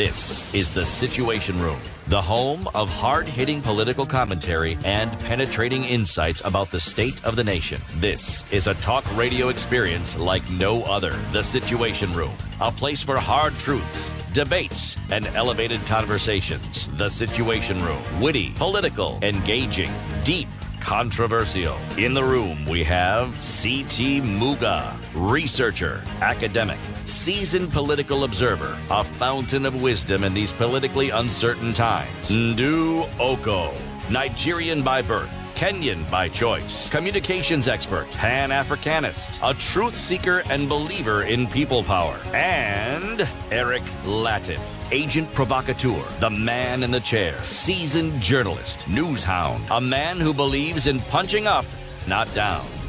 This is The Situation Room. The only way to start your day. You're tuned into Kenya's biggest conversation. This is The Situation Room, and in the studio this morning, Nduoko C.T. Muga and our guest host, Barak Muluka, today. Wherever you're tuned in from around the country, 94.4 in Nairobi, 87.9 in Mombasa, 90.9 in Nyeri, 102.5 in Kisumu, 97.7 in Malindi. And our audience on KTN Home just tuning in, this is your radio experience on TV.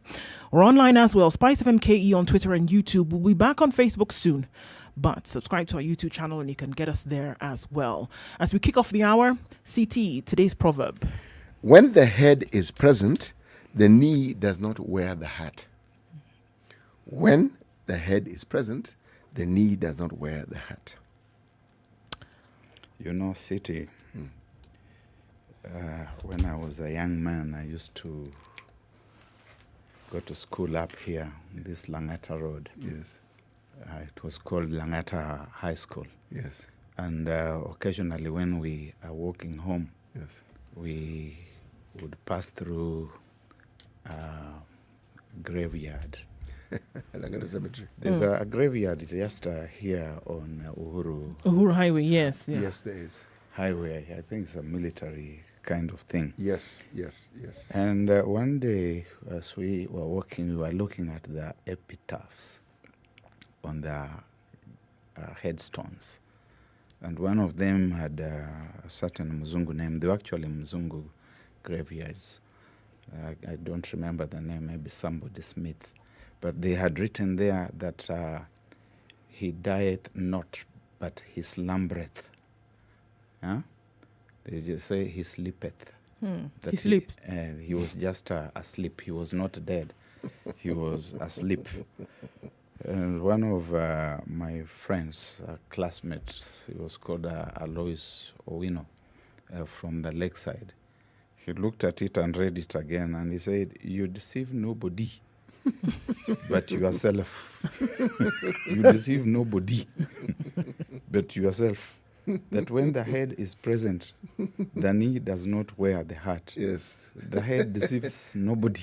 But itself. But itself. Because the knee, as we said earlier on, wears a permanent cap. And the head, of course, keeps on changing. The caps and the hats. Sometimes it even wears the crown. And sometimes the crown goes away. You've seen what has happened in Mali a few days ago. Was it yesterday? Hours ago, actually. 36 hours ago. Yeah, they've done something there in the usual manner. So the cap that the knee wears is permanent. It is permanent. And it is vital and critical. And those who are lent caps and hats that are of a transient, ephemeral nature must watch out and be careful lest the hats are taken away. Yes. Whatever is given can be taken. Absolutely. Whatever is given can be taken, that's for sure. All right, so the conversation continues today on freedoms. This is what we're looking at today and asking ourselves, all right, is it possible to be free of certain things, free of certain shackles? And one of the big things as we're looking towards 2022 is the fact that, Kenyans are going to be asked once again to make a decision on who they want their leaders to be. And one of the things that has been like a monkey on the shoulders of political discourse of Kenyans has been, can we get rid or are we able to free ourselves from this ethnic monkey that continues to sit on the shoulders of Kenyans, especially when it comes to selection of leaders? That should it matter, or actually does it matter? Is there something to actually be free from when we're talking about ethnicity and tribalism in this country? Is there a problem? Is it as bad as we make it out to seem? Is it possible for us to have political discourse, political observation, political activity without playing the tribal card? I was talking about Prebendalism earlier on. Yeah, that was that linguistic gymnastics you had used before, and we were just waiting to find out what it meant. It is something very important which you had better pay very keen attention to. The notion was developed in political science not so long ago by a great mind, thinker called Richard Joseph.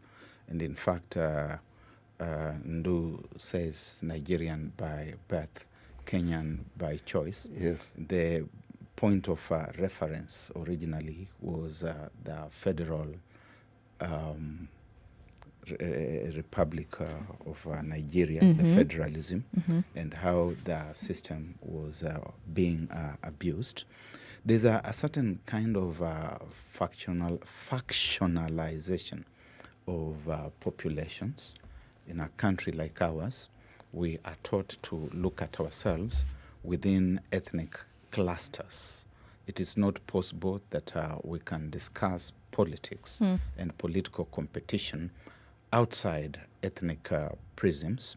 And that factionalization, therefore, encourages us to engage in competitions where when one of the factions has won, access to public coffers becomes a right.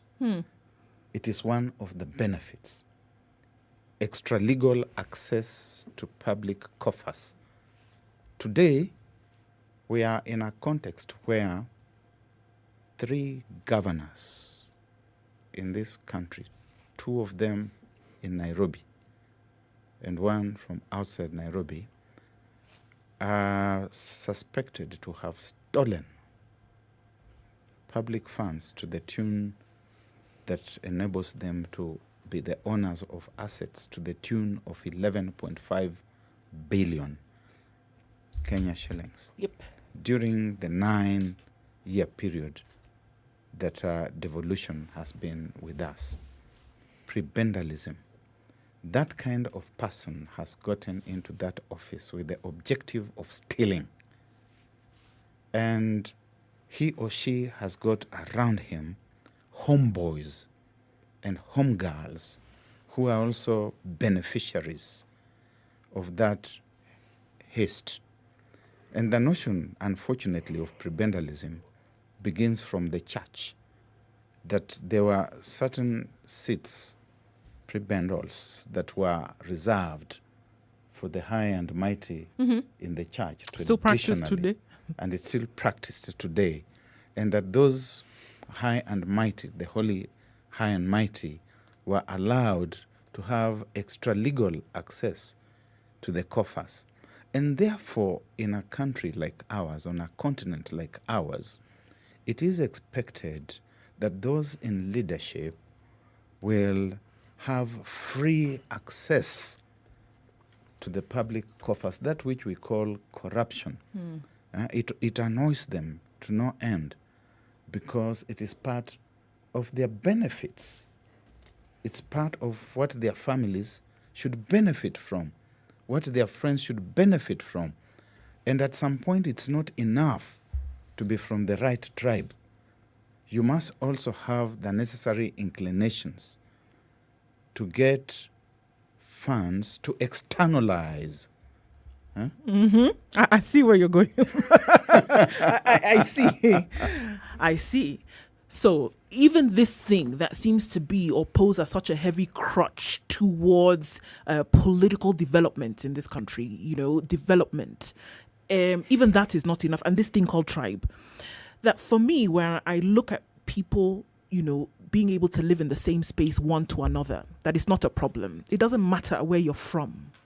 it doesn't matter that it is Muga and Muluka in one room, that we will trade amongst ourselves. It will not be a problem, that our families will communicate and live in harmony with each other. What changes now when you introduce the political element to it? That suddenly it must be me over you. Because it would not be, if it was an extension of how you normally would operate on a daily basis, then I think that we would see a lot more sticky situations as we went along, but we don't. And I still see that it is it is a card that is played by those who still believe that it can be used as an element of division. City, we are canon fodder. Earlier on, we were using the pronoun they, them. I think let us now come to we, so that we are part of it. Mm-hmm. Yeah, we are part of this process. The majority city are canon fodder. They are to be employed when the bayonet rains. When the bayonet does not rain, you are allowed to be together. And I think it is actually good that we live together in the slums of this city, so that when the eating chiefs disagree, when the eating chiefs are not able to agree on how to distribute power among themselves and the benefits that go with the power, then we are aroused to fight. And it is easy for us to fight and cause chaos when we live together. We are just being nurtured for the ripe moment to be employed when the bayonet must rain in the slums of Madari North, in the slums of Kibra, in the slums of Kangware, that we do I hear you to be saying that the Mwananchi is completely helpless and is maneuvered and manipulated at will, and will only move in the direction that the puppet masters want them to move? Using tribe as ammunition. Until the day this Mwananchi wakes up, beginning with the intellectual class.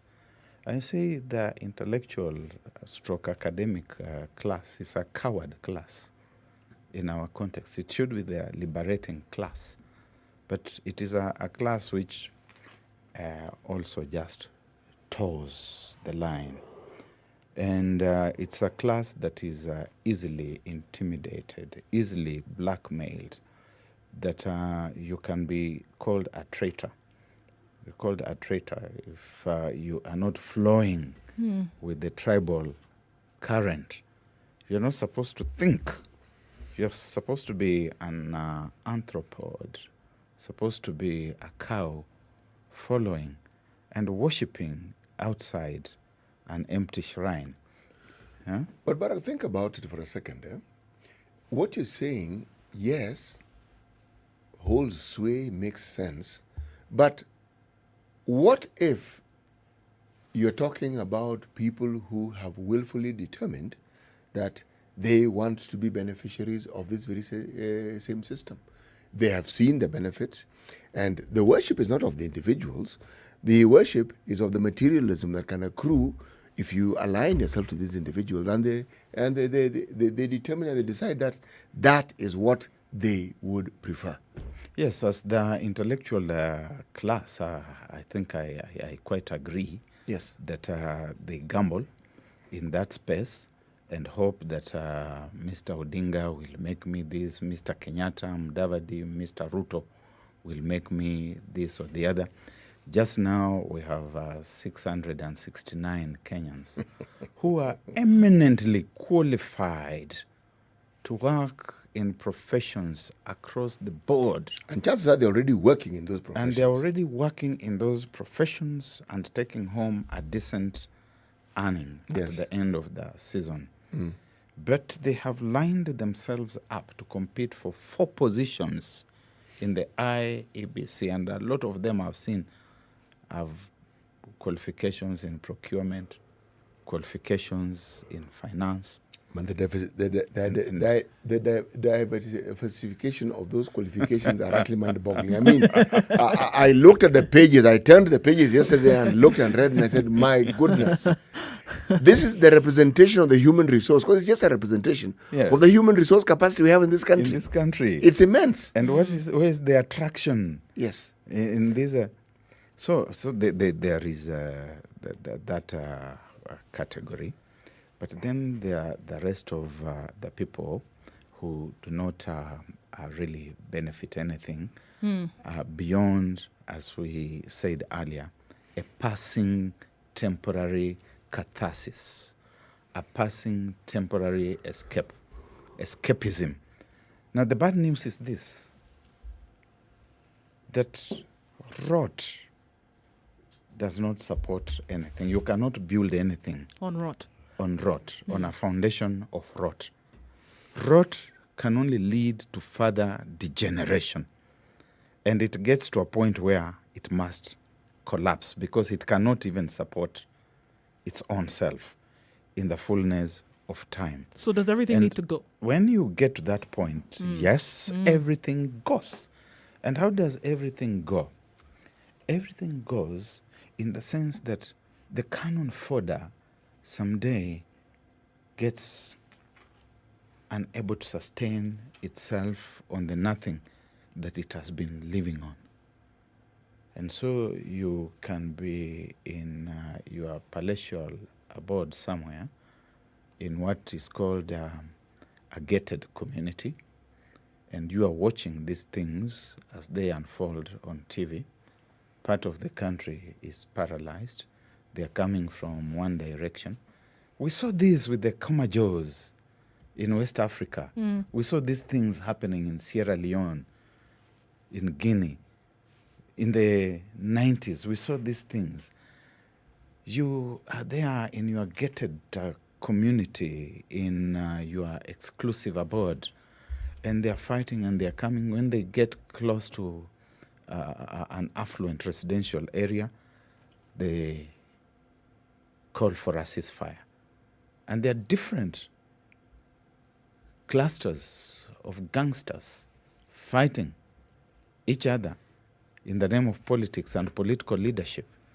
When they get there, they loot and loot and loot. And after they have looted enough, they resume fighting as they come. And you're watching them on TV. After a short while, you hear that they're in Gilgil. You still don't believe they'll get anywhere near you. It's about, after a little while, they're in Naivasha, they're in Limuru. Then you start seeing that, they have just overturned that kiosk which we usually buy fruits from in Gikiri. They're coming. Your children come as you are taking your coffee or whiskey and they tell you, Daddy, wamefika hapa, wako tu hapa hivi. In no time, Daddy, they are breaking the gate. Gated community. They are breaking that gate.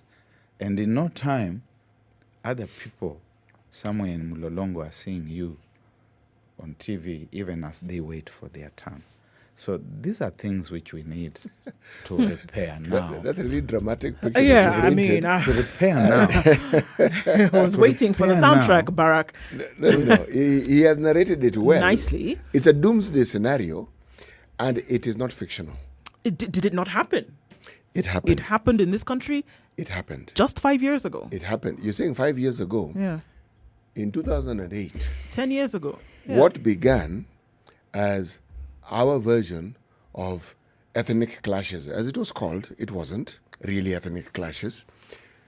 You found, specifically, I'm going to talk about Kisumu because I know exactly what happened in Kisumu. Suddenly, there was this issue of we need to get rid of all these people who come from central Kenya, and they were told, go. Okay? And what then became alive was not people leaving. No. What became alive was criminal elements now coming into their own. Because what they would do, they didn't kill anyone, but they ransacked buildings. If the businesses within the town were raided, so the ethnicity issue You said there's nothing ethnic going on here. Yes. It's just criminal elements doing what the best they can do. And I remember having a discussion with some colleagues and saying, long before that happened, stop supporting these criminal elements because it'll get to you. That's what I said. Right. A few days into this, I had calls from people telling me, these people are outside our gated community. And I said, and what had I told you? You know why? They had gotten a taste of looting with minimum resistance. So now they were moving on to where they thought the middle class lived and they were going to loot. At that point, people who live in gated communities also started to arm themselves. They figured, we are not going to be overrun and looted without a fight. So if I'm hearing what we're saying and we're just looking at, then there is not a problem amongst Kenyans with ethnicity and tribalism. As far as I'm concerned. Because you're able to live with each other without an issue. You're able to trade without an issue. You're able to have a meaningful existence and live in other parts of the country without being kicked out. I have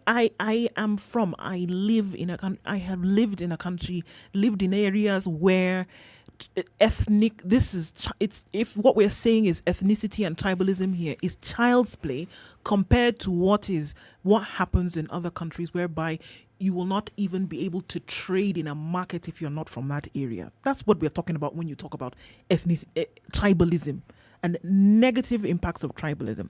I don't see that as we're sitting here, that Kenyans from one tribe to the other have an issue with each other. I still believe that it is being used as a card by those who feel that they can still divide people on those lines. This term Prebendalism, I like it. I really like it. And I'm internalizing it. It has a cousin. The cousin is called petro-clientism. Because the very, very card that you speak of is what is used to further this. And you know where this reared its head? We had this discussion recently of the Speaker of the National Assembly being crowned, being enthroned, being given as a certain... tribal... Yes. And yet, if you know this person or you know of him, you would ask, hey, there seems to be a leap here. What one knows of this person doesn't lend itself to that. Then you pause and say, okay, who are the people behind? Because these so-called elders, there seem to be many groupings of elders. But specifically the elders who presided over this, unfortunately, had a certain association or relation with powers, people who are already in power, specifically the president. So it brought in a different discussion, and that discussion was brought to the fore by Mashara Gaitho. And he said, there appears to be a group of people in this country who cannot see a situation where they don't have a say in what happens in this country. Absolutely. You see? Prebendalism. Yes, and Macharia Gaitho is spot on. When you are in the traffic, and I've had Ndo here talking to motorists, when you're in the traffic, the most important car on the road or vehicle is the one between the one in front and the one behind. Yes. That is the most important car. The car that you are steering. The others are useful only to the extent that they approximate to you. The one behind you, you watch for lessons. The one ahead of you, you allow it to move. And you give it space. But we are in a situation in this country where, as Macharia Gaitho correctly hints, the head of state is more concerned about the tenure after his than the tenure he has. So that you expect him to be using the tenure that he has. But can he not be concerned for both the tenure he has and who's going to come and maybe safeguard the things that you've put in place is he not while you are of there? Actually having both interests at the same time? No, absolutely not. No? Well, if you just do your bit, yes, you perpetuate institutions and infrastructures that are going to allow for seamless succession and for the country to move on Mm. without you. The conversation has to continue. We've got to take a break on this one and come back and say, okay, is it not possible to safeguard what is coming ahead while you are currently nurturing what you have built over time? It's Kenya's biggest conversation. It's 8:30 on the nose. 102.5 Spice FM, Kisumu. This is the Situation Room, the only way to start your day. Spice up your life. 24/7, around the world, non-stop. This is Spice FM. We have all experienced or witnessed period poverty without knowing it. 28th May 2021 is Menstrual Hygiene Day. Kasha, an e-commerce platform for women's health and self-care products and information, wants you to join in our campaign towards empowering women as they #break the cycle.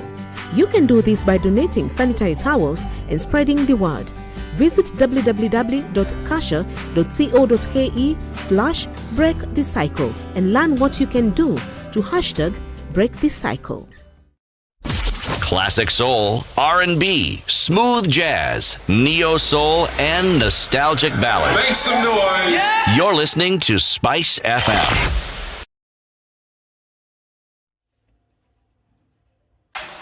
The weather. So we're looking at cloudy conditions in Nairobi today. There's a chance of rain, highs of 23 and lows of 13. It's currently at 15. Cloudy conditions in Nyeri at 14, highs of 21 and lows of 13. It's partly sunny in Nakuru at 17, highs of 26 and lows of 13. It's mostly sunny in Eldoret at 15, going to highs of 24 today and lows of 12. 28 will be the high in Kisumu, where it's mostly sunny at 21. Mostly sunny conditions in Kakamega at 22, highs of 27 and lows of 15.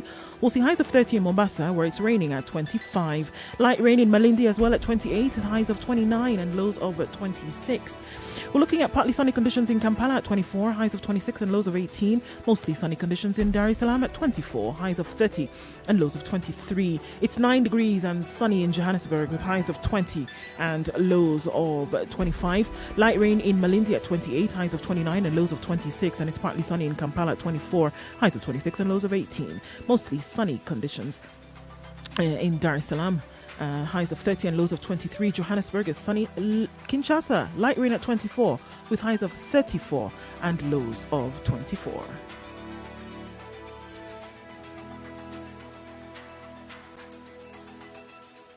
You know, when you see someone being jailed, a governor or two or someone who stole, then people will fear. Because our problem is not the borrowing, it's the stealing. We've become actually a nation of thieves.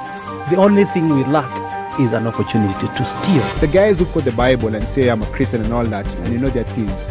Return what you have stolen 4 times. If you know that you have property or anything that you have stolen, just return and say, my God does not allow me to hold stolen things. We are also a reflection of you, because you elect us. You know, we don't get into our office by ourselves. We are a reflection of the people who elect us. We don't want to go to the streets. We have a constitution that enables us, assert our will. When the legislature are now being taken as hostage by the executive for whatever reason, we are now bound by what they want us to do. This is just outside the realms of reality. We have impunity written into the DNA of our political class. How old were you when you learned that Jeshi la Wokovu is Jeshi la Wokovu? I can't say it very well.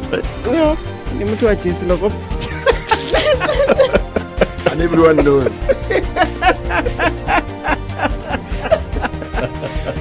Okay. This is the Situation Room, the only way to start your day. 24/7, around the world, non-stop. This is Spice FM. For many of us, home is a place where we find our inner peace. A place where we find the most comfort. A place where we recharge. A place where we create laughter and all the good memories. But most importantly, a place where we all belong. At KTN Home, we believe there is something for everyone. So catch all the comedy, telenovelas, Nollywood, music, sporting action, kids shows, documentaries, movies, dramas and reality shows, all to make you and your family feel right at home. You can also stream live at www.standardmedia.co.ke/KTN Home/live on your favorite device. KTN, welcome home. Let's see what it looks like on roads this morning. We're still hot and heavy on Mombasa Road. It's to be expected, at least for the incoming future. Langata Road, yes, that's a parking lot this morning. Coming off of Kiambu Road and joining with Muthaiga Square, connecting with the Thika Superhighway out into the city centre, also quite slow. Traffic is heavy in different pockets of Nairobi, so it kind of makes it unbearable throughout. If we're looking at other towns in the country today, Mombasa not looking too bad. We can't forget that the ferry services are asking that you remember you pay your ferry toll via M-Pesa, otherwise you will get stuck if you have cash. One of the first times that might actually happen, get stuck if you have cash. Okay, other parts of the country, not too bad. Looking west into Naivasha, out towards Nakuru and out into Kisumu, we're not having any incidences with traffic this morning. Always good to have a look around the country and also in terms of what's happening here in Nairobi. Are you stuck somewhere? Are you looking for an alternate route? Ask us and we can share that information. So if you share as well, we can share too. SpiceFM KE, that's how you can get in touch on Twitter. Text on 40127.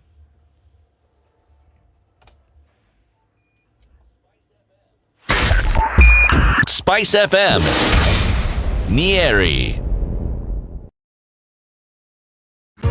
Miaka 20 safari ilianza ya kutuunganisha kama Wakenya. Twende tukiuke, twende tukiuke. Let's go beyond, let's go beyond. Let's go beyond. Mimi na wewe tujibuni, kazi nzuri ya kujivunia. Let's go beyond, let's go beyond. Kwa juhudi na matumaini, twaelekea kesho pamoja. Twende tukiuke, twende tukiuke. Na Safaricom.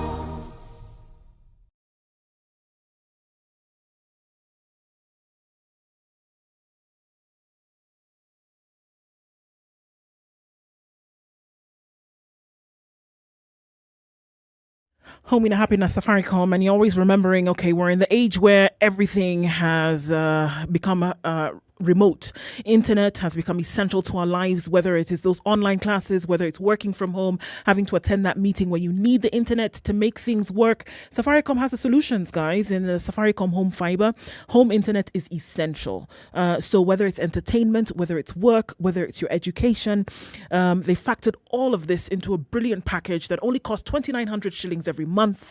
And it's the bronze package from Safaricom Home Fiber that costs 2,900 bob. And it's 8 Mbps, which gives you just enough speed for what you need, right? Whether it's school, whether it's work, whether it is your entertainment, basically everything you need can be captured in this 8 Mbps speeds that you would get per month, 2,900 shillings.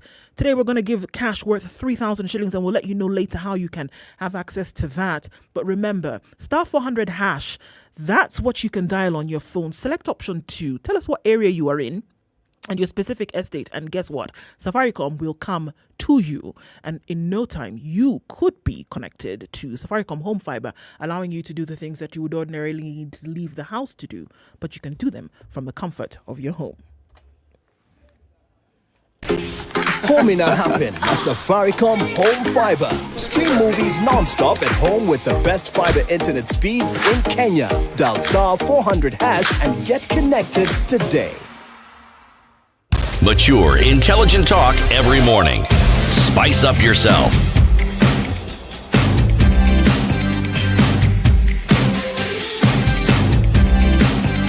Mornings done right.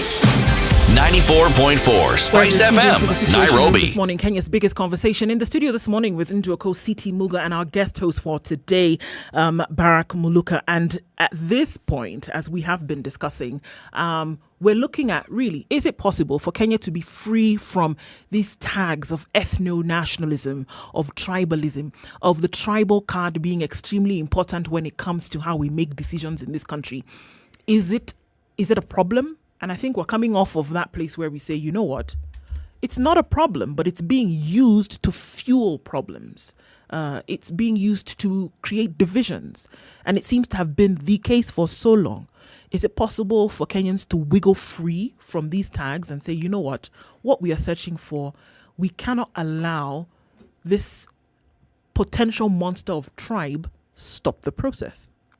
Actually, for people to stop doing something, they must find it abhorrent or they must be in opposition to it. But you're talking about an amalgam of things that people actually aren't really opposed to. For instance, this corruption we talk about, we like our corruption. You've heard me say this before. We actually like our corruption. And we also like our hypocrisy. We like situations where we can point fingers in the direction of something that we think is bad so long as it isn't pointing to us. We also like the sort of tribal leaders that we have. So you like this? Are you trying to say Kenyans enjoy this tribal thing? They do. They most certainly do, because we are hot-wired as human beings to be social creatures. Now, the social gathering that you're referring to, because of the language factor, is what we are calling tribes, and because of the geographical location that we find ourselves in. To change some of these things, it is either you change the negativity in it, which we already have changed in this country, as I said, but to actually do away with it completely. Have we? Yes, we have. Changed the negativity? Yes, we have. How? You see, despite everything that politicians do to make us ethnocentric, Kenyans still get along, despite the diversity of their ethnicity. The tribal pronouncements that you hear with our political rantings... What's getting along, City? Getting along means... Being able to say hello to each other when you're trading in the market. What are we saying by getting along? It goes beyond that. People intermarry, people work in the places, and more importantly, you can even talk about it openly and say, so-and-so, this is what we see about you. And you can live in other parts of the country. They haven't gotten over it. There's a lot of ethnic stereotyping. Hostility, maybe?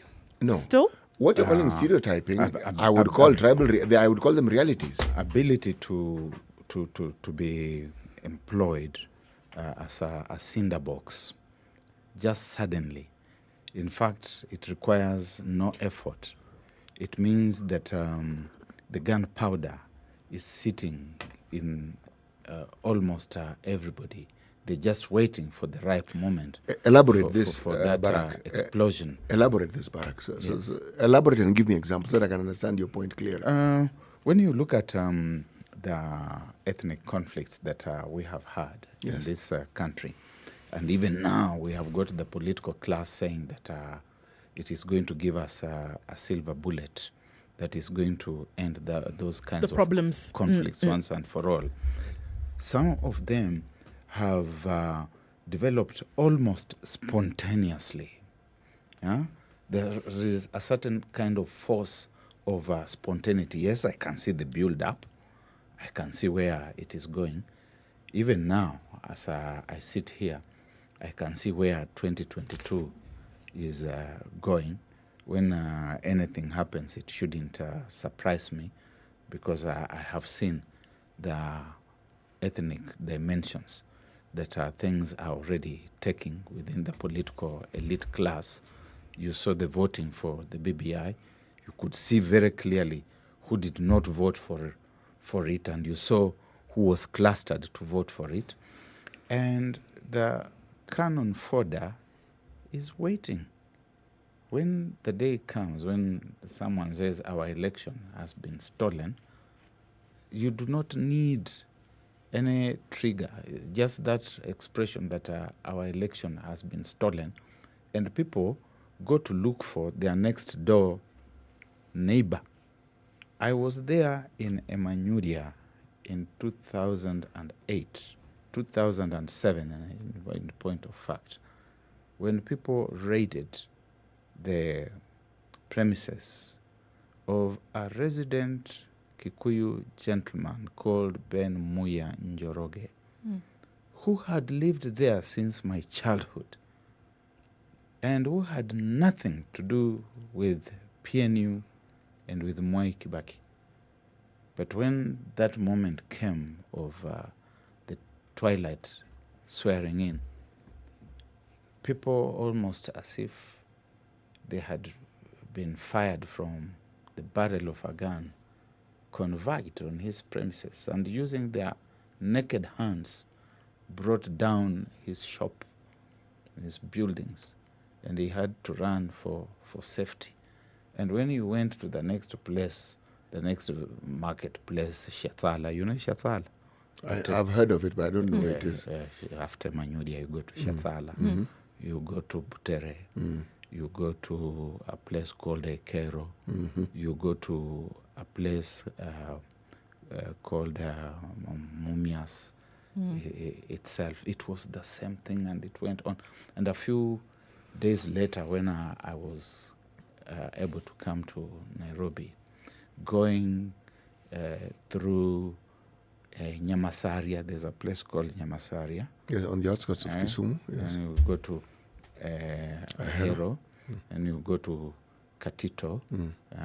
I used that route because those days this other road was not working. It was in horrible shape. All the way to Mosocho, to Nyakoe, to Kisii, to Keroka, to Nyamanche, all the way.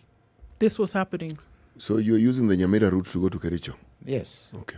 So you ask yourself, how did this happen? Almost, remember there was another year when Americans held hands from New York to California. Right. That was our holding of hands from Busia to Nairobi. And it passed a little bit also and went to these other places. It means that there's something that is deep-seated in us. I'm going to look at what you're saying, and let me ask you this simple question. What do you think people are actually reacting to? You see, this discussion about the BBI revolves around precisely that. It touches on it. It seems to give the impression that it's going deep into it, but this matter, I don't believe it actually does. But that's not what I want to discuss. What I want to say is this. If you look at our take on the presidency and the representation of that presidency, this term that you mentioned and which I have now adopted becomes very relevant. Prebendalism. Yes, because it lends itself to that. It lends itself to those who are in power use the instruments of power within the government to benefit themselves in business, financially, economically. And they do it as though it is their right. It is summarized in a very simple expression. Yes. Tunakula nyama, mukimeza mate. Yes. Now, unfortunate statements such as those ones are the ones which now even add further fuel to it. So what am I saying? You have two communities who have had the presidency.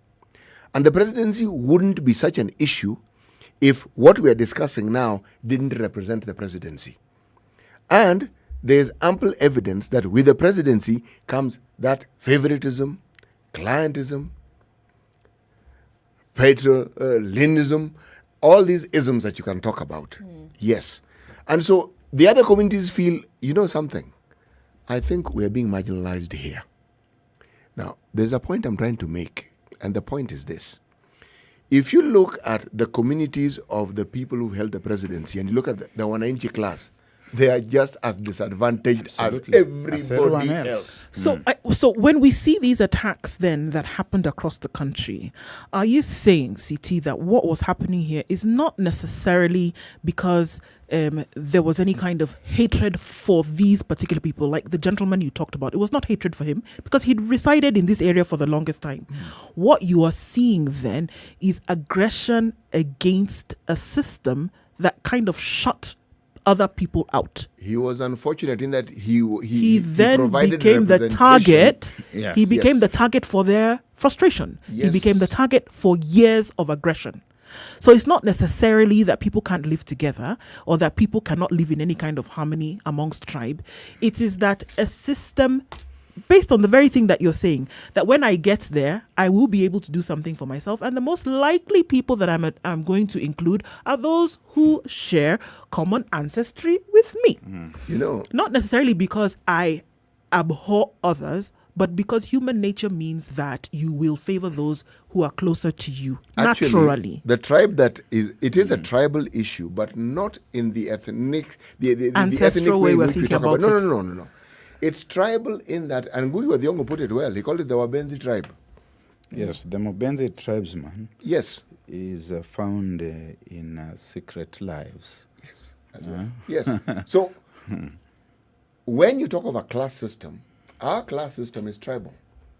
Now, the game that is played is that everyone who is not in that class is made to believe that that class doesn't exist, and that in fact the ethnic clusterings that people originally came from are what is actually being represented. Now, that is the lie that has been accepted throughout. So that somebody whose ethnic background unfortunately represents a certain leader becomes a target when they have absolutely nothing to do with whatever. Because I can't reach him. Yes. Because these people who are venting their frustrations on poor innocent Ben Muya, they were seeing he represented, PNU, yeah. They were seeing Mwai Kibaki. Or those. They were seeing Evan Gisheru, who administered the oath. They were seeing people they couldn't reach. But this was someone that they could reach to bring out their pent-up frustration. Yes. Right. So that this person then becomes the hapless victim of the circumstances. So the question then is that how sufficiently are Kenyans sensitized to that which is eating them? Because it's not this man here who is eating them. No, it's not. There's something more sinister that is eating them and which we cannot talk about. Why is it that we have got a cluster of leaders who are so confident about something called a referendum? They know that when they go to the referendum, they will get what they want. Why are they not, for a moment, entertaining the possibility that the referendum, the bill, could actually be defeated? And yet, they're not prophets in the biblical sense of the word. No, so they cannot foresee the future. They're not Jewish prophets. Yes, but they are very, very certain, very sure. They're clinically clear that we must go to a referendum and that we are going to change the constitution. They hold the electorate in contempt. That is your conclusion on the matter. Absolutely. Because they know that they are going to ride a coach and four. I wouldn't quite put it the way you've put it. I don't even think they hold the voter in contempt. I think they disregard the voter completely. Yes, it's not contempt. You see, it's beyond that. Yeah, contempt means I have some thinking and feeling for you, so I actually consider you. That's why I'm leveling contempt in your direction. But I actually don't. In this case, look, it's that they actually don't regard you at all. You are means to an end, and the means is your vote. Yes, your vote is a means to an end, and the end for me is to be able to be in that tribe. Is it going to count? Does it count? This is a discussion that keeps coming up. We have the most peaceful voting day you could ever think of. I like those days. The banter in the queue, because they're long queues. The chatting, the figuring out which queue you need to join and so forth. Yeah. It's very pleasant. The day ends well. It always ends well. Then the other part of the election starts taking place, the counting begins. It begins. Then the drama opens up. That is where now we have problems. Because you actually, and when statements are made to the effect that, the issue isn't who votes, the issue is who counts the votes. Now, when you hear that, then immediately the entire process it becomes a travesty. You actually begin to ask yourself, why do I even bother with this process when there are people who can actually predetermine the outcome? The question is it possible then to have a free and fair election with the way the IEBC in this country then is currently constituted? And that's what we're going to be talking about in the next hour. As you prep yourself for that, SpiceFM KE on Twitter and YouTube is where we are streaming live today. Just before we take a break now, I just want to tell you about May 28th, which is Menstrual Hygiene Day. So the importance of having access to menstrual care products and the right information on menstrual hygiene. Do you know how important it is? Courtesy of Kasha, and that's a women's health and self-care e-commerce platform. It provides products and accurate information. Every woman can access this information so that they can have a true shot at living their best life. Kasha is running an amazing campaign called Break the Cycle. What this does is that is a fight to end period poverty by encouraging us to raise awareness and change negative social norms around menstrual care. Don't forget, it's the 28th of May, and on this day and other days as well, they've gone the extra mile to partner with Heals for Pads, which is a foundation that they're calling on you to donate sanitary pads and give every woman a chance to experience proper menstrual hygiene. So you can donate. Visit the website www.kasha.co.ke/break the cycle and help us break the cycle. All right, to our audience on KTN Home, switch over to SpiceFM KE around the country, 94.4 in Nairobi, Mombasa on 87.9, 96.0 in Nakuru, 96.7 in Eldoret, and continue to be part of the conversation. You'll join us again tomorrow on KTN Home. This is the Situation Room, the only way to start your day. Spice up your life. 24/7, around the world, non-stop. This is Spice FM.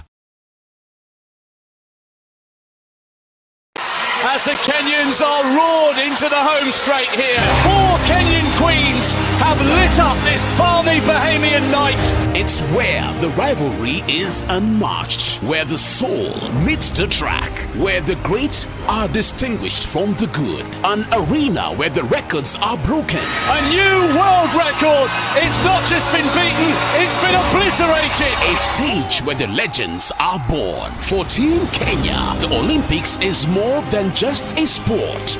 It is our tradition. It's an event that has put Kenya on the roadmap. The Standard Group lets you watch every minute and every action live in the 2020 Tokyo Olympics. Because we live for Team Kenya. We live for the game. At Standard Group, sports lives here. Hello. Halo, umesikia? Nimesikia nini? Hujasikia habari? Hebu acha nikuambie. Kile kimetokea. Hello? Hello? Hello? Don't wait for hearsay. Dial *550*2# to read the Nairobian e-paper from the convenience of your mobile phone for only 20 shillings from your telecom line and stay up to date. The hottest talk of town with no additional charges. Mature, intelligent talk every morning. Spice up yourself.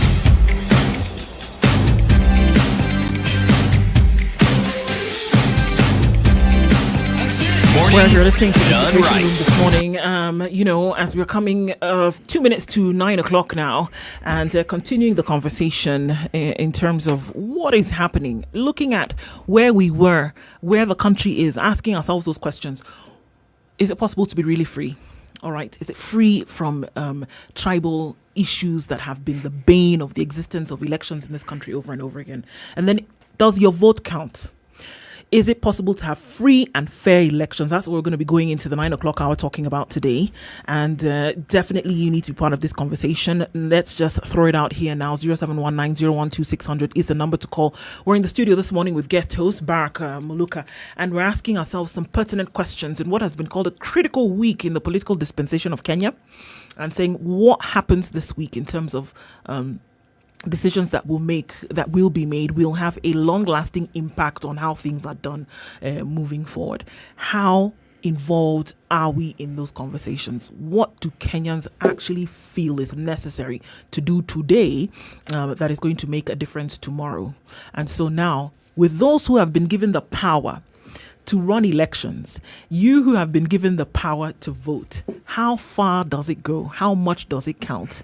And for those now who have been given the power as the IEBC, is it possible to have a free and fair election with the IEBC the way it is currently constituted? It's a hot and heavy conversation, and that's what we're having this morning in the Situation Room. It's coming around to 9 o'clock. We're going to take a look at what's happening in the news, and then take a look at traffic, and then come back, and it continues. Not to forget, you need to be involved in this. SpiceFM KE on Facebook, YouTube, and Twitter. Facebook not for now, or text or call. It's now 9 o'clock.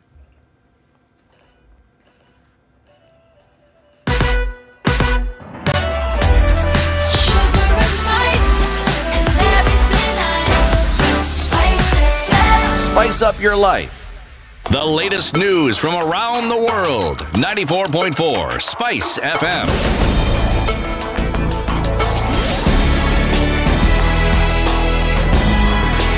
This is Newswire. Of the 9 grounds the president has appealed against is a determination by the High Court that he can be sued in his private capacity. The suit filed by the Attorney General seeks to find faults in the ruling by the High Court earlier this month.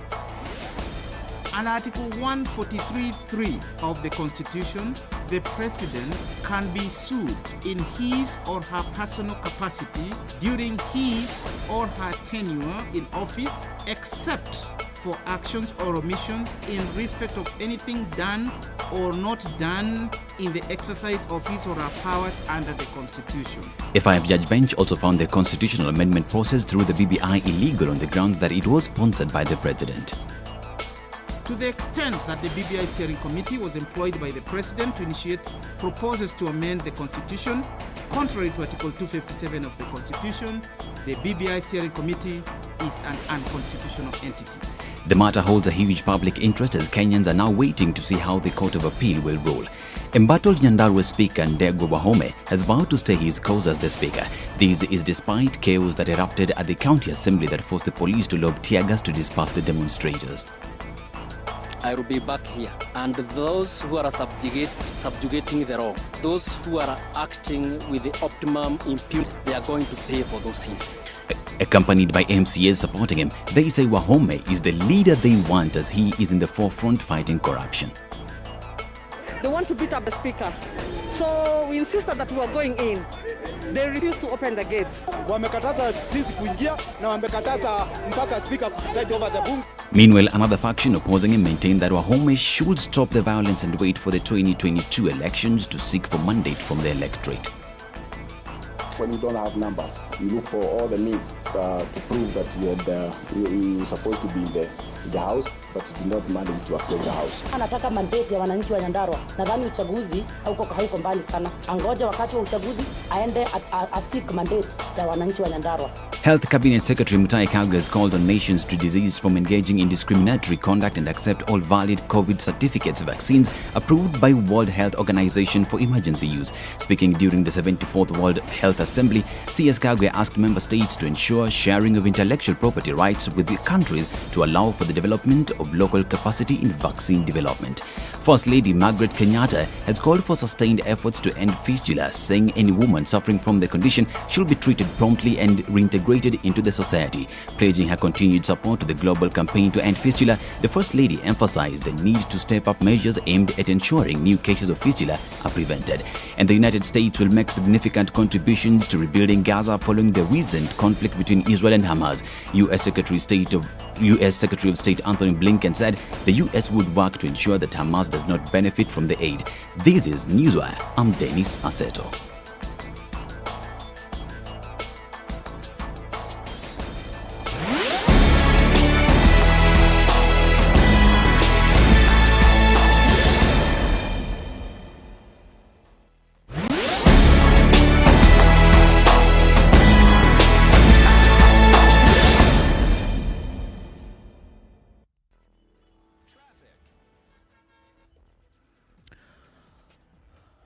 Still some on the roads this morning, especially on Mombasa Road. We're still seeing it coming in hot and heavy, and it looks like it's going to be that way for some time. Still in the middle of traffic hour, coming out towards the stadium roundabout. All right, let's look at Bunyala Road and those who are trying to get on Mombasa Road coming from town. Remember that you can't use that stretch. You have to then go round, and it is the traffic situation right now. Langata Road is still a mess, trying to get in and out of the city centre. It looks like... this is the week for Mombasa, or rather, this is the week for Langata Road. We're still seeing some traffic on Thika Road. The service lanes are not working for folks this morning. Just stick on the highway, guys. It'll get you there faster. Going onto the service lanes where everybody is stuck is not happening. North Airport Road, Outer Ring. There we still see some traffic. Coming onto Jogo Road, out towards Landis and into the city. It's still jam-packed. We're going to have to watch and see how it goes. So use your bypasses. Eastern, Southern, those are at least looking pretty good today. Longer routes, but it'll probably get you there faster. SpiceFM KE, let's take a look in about half an hour and see how things change. Text as well on 40127.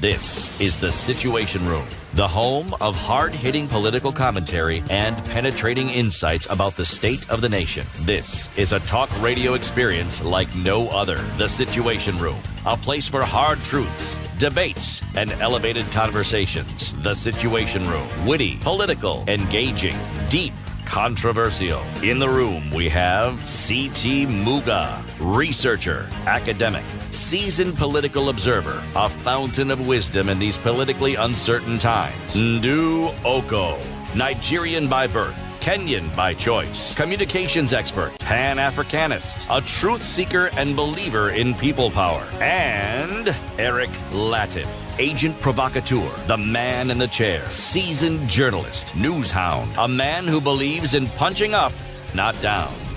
This is The Situation Room. All right, around the country and online, SpiceFM KE, and on different frequencies around the country, this is The Situation Room. It's Kenya's biggest conversation. In the studio with you this morning, Ndroko, CT Muga, and our guest host for today, Barak Muluka. We have been looking at freedoms accorded to or taken away from Kenyans today. And right now, we want to hear from Kenyans as well. Let's just give you that number, 0719-012-600. Free and fair elections. Is it possible in this country with the way things are currently constituted? The IEBC, are they able to deliver free and fair elections? We want you to be part of the conversation where your voice will actually be heard. Before we get into that conversation hot and heavy this morning, let's hear today's proverb. CT. Right. When the head is present, the knee does not wear the hat. All right. When the head is present, the knee does not wear the hat. Looking at how we've been able to open that up, the knee then, in this case, could be Kenyans. Could it? Could it not? Well, tell me You're how. going to move as you wish, no? Yes. You're going to move as you wish. Considered very insignificant. That it doesn't really matter. And yet very significant. The head only moves from a I will be back here. pivotal And position. those who are that is more or less subjugated. predetermined. The leg, on the other hand, can move in any direction. Yes. And carry the head. And carry the head and the other parts of the body. So, if you're talking about, you may talk of visibility, you may talk of anything else that you want to. But in terms of, yes, movement. You will move as you like. Yes, and the ability of the head to actually do the things it can do. That knee becomes really very important. It is important. You sometimes forget the significance of it. Movement. But if it decides it is not going to move, for whatever reason, whatever the impediment may be, if it decides it is not going to move, you as the head can give direction, you can shout, you can do whatever you want to do. But it will not move, and you as the body will not go anywhere. But let us now flip it. Because we talked about the head and the knee, and we underscored the role of the knee. Now, you've raised very fundamental questions about the elections. Yep.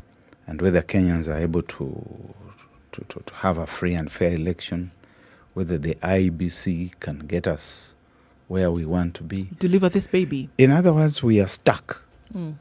We are in a mush, in a mire, in the slough of despond. And we have lived there for many decades. Why aren't we moving? Why aren't we moving? Barak, I really want to hear what you have to say. The knees or the heads? Is it the knees that are not allowing us to move, or is it the head? Siti, this proverb today, I think you did something with it today. Okay, did something as opposed to Not doing something. What else do I usually do with this program? No. Today, the way it has flowed into this thing, and now Kenyans are asking, and we want to take a couple of calls already before because this is fueling the conversation here. Kenyans, what is it, and why do you think your vote would or would not count? Already, let's hear from John in Eldoret this morning. John, good morning. Morning. How are you guys? Very well. How are you? Fine, thank you. You know, before 2007, 2008, I was in that school of thought of city that Kenyans are not tribal. But after that, I changed. Okay. I'm sure you're going to tell us why you changed, and I'm waiting to hear you say it. I will tell you why. Because I'll tell you from what happened inside the church. Here in Nairobi, not outside Nairobi. In Nairobi, where we are saying that the churches, people are from different tribes, and suddenly I started seeing people inside the churches looking at each other from a tribal angle. People who have been in the same church, people who share the same Bible, people who share the same hymns, people who share the same Lord's table, and then suddenly the people started looking at each other as a Kikuyu, as a Luo, as a Luya, and I realized we are actually tribal. And you know, I asked myself, how do you know somebody has a temper? If you are seeing somebody just walking in the street or somebody is asleep, you never know that person is a temper until you step on them. And that is Kenya. If you want to know that Kenya is tribal, have an election. Then you know that we are tribal. This thing that we are saying that we live in every part of the country, that we trade with each other, that one does not tell you how we are. You know somebody has an issue when he's driving, when you drive ahead of him or when you kata him, as they say, in front of him. Then you know this person has an issue. And that's what they believe. Kenyans, we are tribal, and let's accept it. So, and when you say, John, that Kenyans are tribal, and from where you're coming, it's not a good thing. It's not a good thing, and we have to accept we are tribal. You know, something that I share with Prof. Muluka. I grew up in Eastland, and in Eastland, let me tell you. Our first language is Kiswahili, and then we speak English, and then mother tongue is the third thing. And because of that, let me tell you, for some of us who grew up in Eastland, tribe is never an issue. It's never an issue. We grow up with children. We even don't know. Actually, until we were in class 8, 7 is when we started knowing this person is from this tribe or this other tribe. Yeah. We know people, even their second name. Most of the people even don't know their second name. And that's the way we grew up. Some of us, we grew up in Eastland. And it was proven even in 2007, 2008. If there's only any place in this town where there was no tribal issues, it was in Eastland. Nyeri. But in other parts, yes, some of us who grew up in Nyeri, in Marish, in Buru, those areas. Ololo. So where is the problem? Faro. Yes. Yes, Ofafa, Uko, you know, Kite, Toziwa, you know, those areas. We have no tribal issues. But let me tell you, actually, I got so shocked in 2007 because I was asking myself, what is wrong with it? How come suddenly people are starting looking at each other from this tribe of it? Because some of us, we didn't know. Never grown up like that, and it never was the case. Yes, never grown up those things, yes. And we have never seen anybody. We don't look at anybody from the tribal eye. It doesn't matter what the person is. But what I saw in church, inside the church, That's why I'm telling you, Moga, I thought we were not, but after 2007, 2008, I realized we are tribal, and I gave up. Can I say something, John? Yes, sir. You see, when you grow up in a town where you encounter all these people from all these variety of backgrounds, you have what we call exposure. Yes. One of the things that is unique about our country is the bulk of the people in this country, for the longest time, grow up in those so-called tribal enclaves. So the people they know are the people who speak the language that they speak, the values that they have, are the values of the people they grew up with, and they come to town when they are adults, when they've already formed those ideas. And it's only when they've lived in town for a longer period of time that they'll be able to have the perspective that you, who was born and grew up in town, will have. Yes. And you will find that even within the so-called tribal linguistic enclaves that we're calling tribes that people have, you will still find, again, their groupings and their biases. You will find there's this community who think these other people are like this, these other people are like that. It is a human thing to find association and closeness with people whom you identify with easily and to distrust those who you don't. Now, when you have a political system that feeds into those nuances that we already have, then you have this discussion that we're having about tribes, because it is pounded into the electorate year in, year out, year out.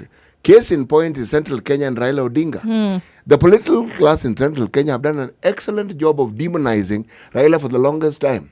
So now, when they want Raila to be looked at in a different light, it's proving to be very difficult. Impossible. Yes. So are we? So, Mr. Moga, are you agreeing with me that we are tribal? Oh, my friend, I'm afraid you have to forgive me. I'm disagreeing with you. I don't think City is going to change that approach. All right, John, I have to take a call also from Tijin. Tijin is in Utawala this morning. You've been holding for a minute. Tijin, good morning. Good morning. Yes, sir. Yeah, I'm glad to join you once more. Good morning. Yes. Karibu Sana, what are your thoughts on this? You see, you are talking about either our votes count. And Disappearing. It's disappearing. no, allow me say that our votes sometimes don't count. They count our votes. You see, that's the problem. Oh, our votes don't count, they count our votes. I think I like that. Let's start from there, you see. But it's a matter of us allowing them to count our votes after we cast our votes.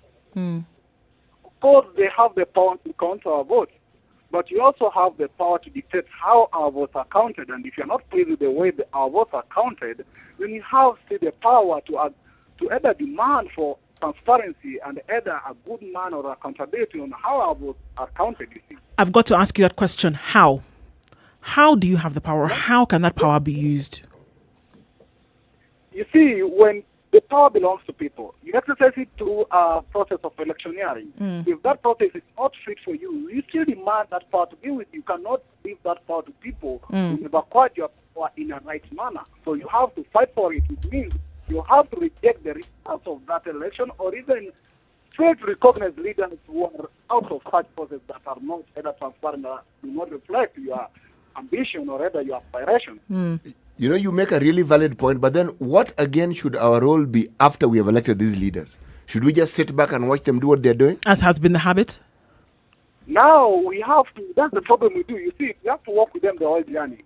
We start by acting them, but we must keep them accountable step by step, day by day. Eternal vigilance, yes. What we do is that we elect them, then when their first year to be over, then we come and ask them what they do. After 5 years. What have they done? Thank you very much for your comments this morning, Tijin. Let's hear from Yegon, who is calling in from Nandi. Yegon, good morning. Yegon, are you there, sir? Yes. Good morning. Good morning, Du. How are you doing, man? And I'm good. And Barack Muluka. And myself. Yes, and Barack Muluka. I like the case today. Thank you. And now, before I comment about the topic, just allow me some 10 seconds to comment about yesterday topic about Africanization. Okay. Please. And I had just a question to ask. Do we have a data record during when these colonialists were in Africa so that we can know how much were we capable of producing during that time? before we demonize our African leaders that they are not working. Yes. Actually, we Now, do. Yes, you will give. You will give It's us in a the letter. history books. One of the Okay, things during- Yegon that the colonialists did, perhaps to his own Yes. detriment, they kept very good records. Very good records. Yes, very detailed. meticulous records. They documented it. Oh, yes, really. they did. Yeah. They did. They knew they were Okay. documenting it for themselves, but Yes. once they left, They left it here. They left it here, so we have the documentation. Okay. Yes. So it's about us, our leaders waking up and following the same routes they were using. It's proving to be a bit difficult, wouldn't you say, Yegon? Yes, a bit difficult because right now we no longer see how to fish out fish. We are just going for ready-made fish outside. AIDS, WHO, USAID, UK aid. Even and plus, we are wasting resources. Even having an NYS training our engineers who cannot construct roads. Yegon, let me ask you a question. Yes. Have you ever wondered why it is for many Africans of the generation that I and Barack belong to, and our fathers before us, whenever they referred to something that they considered good, the reference was to a white person? Yeah, Mkoloni alifanya hivi. Yes. Have you ever asked why they referred to the Mkoloni in positive terms? Because that was the first introduction to what they saw that this was good and this was done in a standard way. Because you cannot compare even our bridge, the bridge constructed by colonial masters, compared to today. Okay.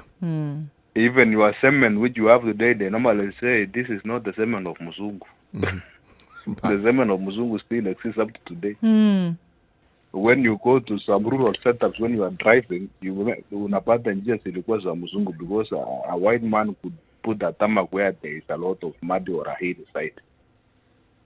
And it exists up to today. Up till today. But what we are doing, call for Majagos, this one for Mandeleo Jab, all over is potholes.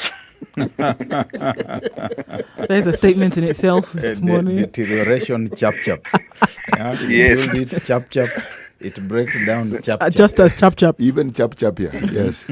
Yes. Now to the topic today. Yes. I think Kenyans, for 4 years, we are not tribal. We are only tribal during the announcement of the results. Because I'm worried because when you find, for example, a Manchester United fan, you are fine a Kisi, a Luya, a Kikuyu, all together. And we are all pinned in a blood system that this is our club and we support. No tribe. Higher. Come to even electing union leaders, like for example, for the Kenya Union of Nurses. Have you heard someone saying Banyako is a Luya? No. But this satanic, I don't know if they always the satanist dispenser during the announcement of elections. And normally the tagary of this, our votes doesn't count if there is a neck-to-neck race. For example, in 2013, that was a neck-to-neck race. And there are things which happened, which we all know that the winner did not get 50%. But he was the favorite successor of Mwai Kibaki. The only way people always refer to 202 election as free and fair is because the number 2 had been defeated by a large margin, which you cannot rig in the individuals. But when we have neck-to-neck race, our vote doesn't count. And that is why in 2007, there was Raila Odinga had defeated BNU in a large margin. That's a fact. Wow. Yegon, I take it that among the many things you've done, you've worked for the Electoral Commission of Kenya. But city, No, it is you common cannot sense. have Let city. us not lie to ourselves. Raila Odinga won the election in 2007. Barack, that is your view, and that is Yegon's view. No, city. Yes. How many Why members was of Kibaki parliament? sneaking to swear himself At in? twilight, as At Barack would twilight. say. Yeah? In the evening. Yeah. one province cannot produce cannot be more than the 7 provinces city Muka. And what happened is that the other side, who knew that this was our victory, we won this thing, was not happy. They were not comfortable. And even that is why the reaction, you have heard Barack Mullah saying that we had somebody from the mountain who when we grew up, he was there. But now our hunger, the hunger of the people was this. In fact, it's very right that the feelings of people of Evans Kijeru and Mike Bag was carried by Wanjiku at the crowd. Because someone was saying, now the only way we can express our fear, our desire, is by doing this, and it plunged this country to a very bad state. Now, currently, you hear our leaders saying that tunakula nyama mnameza mate. Now, who would wish to meza mate forever? Yeah. Here's a question. How will you sanitize somebody who has been measuring mate, who is now aware that this victory was mine and somebody has just snatched me? In fact, can mate fill up your stomach? 2022 cannot be well if the president doesn't change his way of ruling this country. Thank you. Thank you very much. Okay, let's hear from Ali, who is calling in from Mombasa this morning. Ali, good morning. Morning, Steve. How are you? Very well. Prof. Muluka. I hear you, sir. Thank you very much. I like you hearing me. Thank you. I have 3 demons who call tribalists. Ama nitasema mashetani watatu ambao ni makabila. Shetani wa kwanza, the first demon, is the Kenya Bureau of Statistics. Is the one that will give us the figures telling us Muluka is 10% higher than Ali. And my dear sister there is 100% higher than me. Yes. So when we try to look into the issue of censorship, counting people and knowing people throughout the country with the demographic surveys of theirs, we really have questioning over there. So that is the first demo. That is called Ukabila. The second demo that is Ukabila, it is the registrar of the parties, political parties. Yes. Because this person has been given, as an institution, particular instruction to do what is supposed to be the face of the Kenya for every political party. We end up somebody jumping from one party to another party to another party to another party, making a party within a party. Which I can say, me and you, Muluka, and my sister over there, and Muga, yes, we all belong to KANU. Oh, Yes. okay. There's no other party. Yes, I'm a Because life I did member not of resign KANU. from KANU to create ANC, or resign from KANU to create tinge, or resign from KANU to create UDA, or resign from KANU to create Maendeleo Chap. Nobody did that. If they did that, it means whoever was elected by Wananchi with that particular party has to go out and seek for an election on that new party he is fronting with. And the last demo, who is a political person, it is the IEBC. This is a guy who is following the Bendera. When the political party person does not do anything, the institution of the registrar of political parties does not say anything. When the Kenya National Bureau of Statistics is saying that in my constituency in Lamu East there were 5,000 people, and then the IEBC says Mr. Ali has won by 11,500. My dear sister, are you happy with that? Well, I don't think many people would be. All right. We want to take a call from Anthony, who's also in Mombasa. Ali, thank you very much for your comments. Let's hear from someone else, right? Sawa. Hello, Anthony. Good morning. Morning, the station room. Good morning. Yes, this issue touches me deep down because I'm a victim and I lost my 2 shops. Oh dear. I witnessed firsthand the looting that was done in Mombasa, even to my fellow businessmen. And the target was mainly Kikuyu, Kamba, and Meru. They targeted directly. And this seed of tribalism has been planted by politicians. They are the ones who have been planting this seed of tribalism. As long as the leaders are talking about my tribe this, my tribe this, we will always have this problem. So what are you saying? Kenyans don't hate or harbor any hate in their hearts from the point of tribe? The hate is planted by the politician. Whenever the politician talks about the figures of my tribe this, my tribe has not been given this, my tribe needs this, that is where everything goes wrong. And is it possible for Kenyans themselves to open up and say, you know what, this is the situation? It is very clear that it's not coming from us. It's not coming from us, it's coming from leaders. Why haven't we heard this louder coming from more and more people if this is the case? As long as there's a group of people, there's a group of politicians who are misleading the Kenyans. You know, it takes just a small group of Kenyans to be originated by the politician. Then they go originating the other beautiful Kenyans. As long as these people, the politicians are preaching hate and nothing is being done in them, this problem will persist. Kenyans are originated. It's not that it is in them. All right. But it is put by a politician.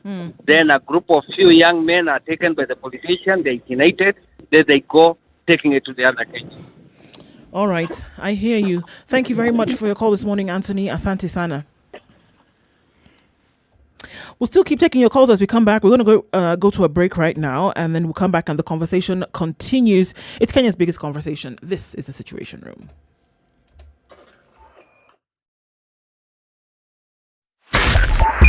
102.5 Spice FM, Kisumu. This is the Situation Room, the only way to start your day. Spice up your life. 24/7, around the world, non-stop. This is Spice FM.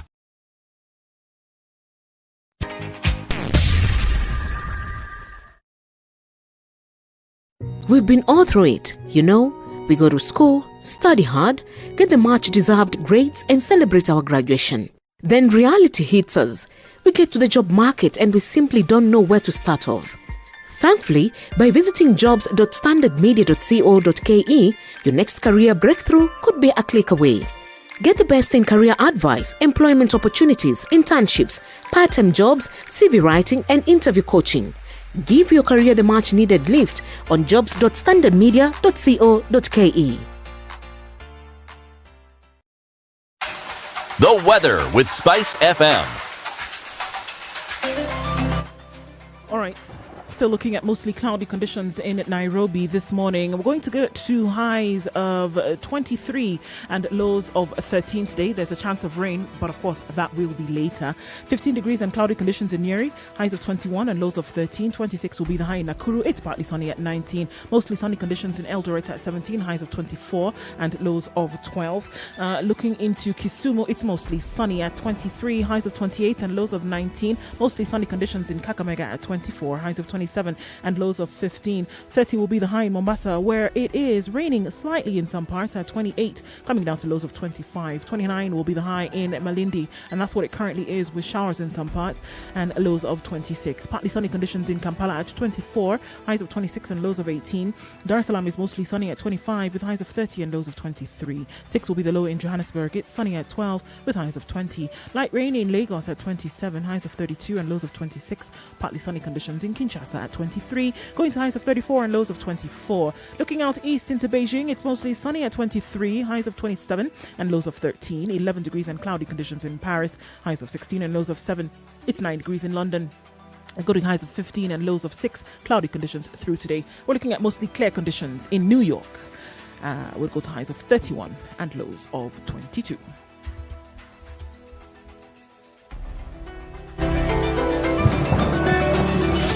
24/7, around the world, non-stop. This is Spice FM.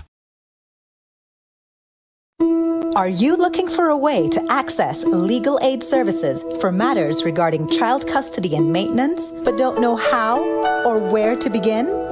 Join me, Olivia Otieno, on 00 Direct this Saturday from 10 a.m. for the Lawyers Direct Legal Clinic, a special interactive session where we will be joined by legal professionals to learn about the mandate of the National Legal Aid Service and answer all your questions regarding access to legal aid for child custody and maintenance. That's 00 Direct this Saturday from 10 a.m. on SpiceFM.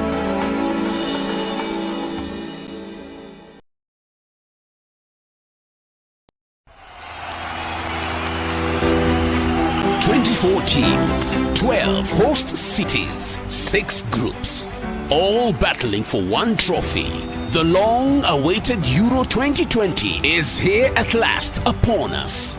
The fans might not be within touching distance. Good cross, Giroud attacks it and scores, and France are ahead! But the atmosphere will only get to a fever pitch. From the 11th of June to the 11th of July, catch the tackles, the goals, and all your favorite football stars as the elite European nations go head-to-head. The Standard Group brings you the UEFA Euro 2020 tournament live across our channel. Oh, what a wonderful goal! As the official UEFA Euro 2020 free-to-air broadcast partner in Kenya, because we live for the game.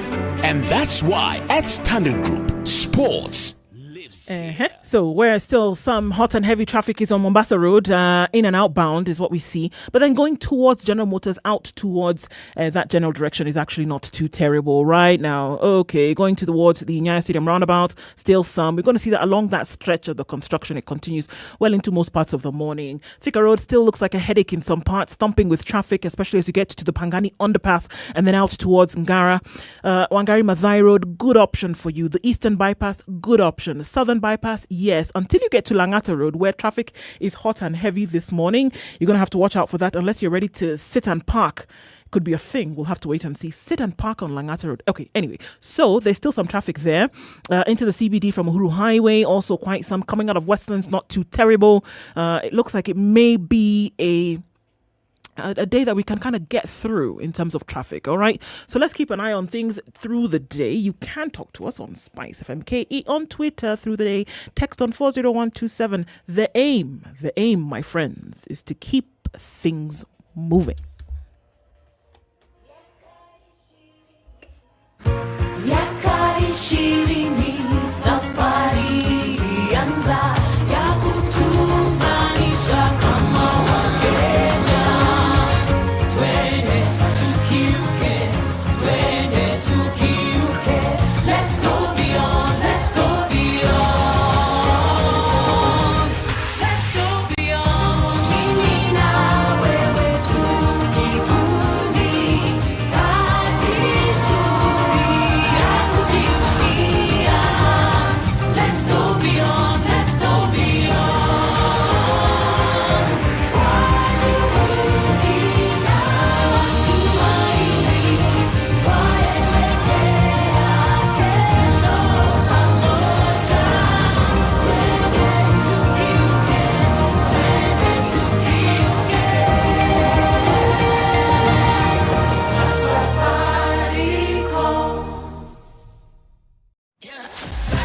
Sugar and spice and everything nice, just the way you like it. The Spice Drive. Did you have a great day? I hope you did. I intend to make it better from 3 p.m. to 7 p.m. I'm going to be taking you home nice and chill. Everyone is welcome aboard. The hashtag is Spice Drive and, of course, SpiceFM KE on Facebook, Instagram, and Twitter. The Spice Drive with Monique. The official soundtrack of getting you where you need to be. Home in a happen. A Safaricom Home Fiber. Stream movies non-stop at home with the best fiber internet speeds in Kenya. Dial star 400 hash and Home get... in happen at Safaricom, and also looking at the importance of being able to work, learn, and be entertained from home with the options that Safaricom Home Fiber is giving you. So I'm going to give you 4 digits, star 400 hash. That's what you need to dial on your phone to be able to see the options that are available to you for Safaricom Home Fiber. All right. And what happens with this is that we look at you tell us what area you're in, and then from there you can make a selection as to tell where your estate is, and within no time Safaricom will be on the line with you to find out how they can make this happen. How can they make it happen? With just 2,900 shillings per month, you have access to the bronze package, which is at 8 Mbps. What will this let you do? You can attend those meetings that you need to for work from home. You can attend your online classes. You can watch your favorite movies and TV shows, as well as your thumping football. Guess what? It allows you to do all of these things if you just dial star 400 hash, pay 2,900 shillings. Somebody's coming to you to hook you up. So we want to do that today for one person. Let us know what would spur you on to subscribe again for a following month if you're an existing customer.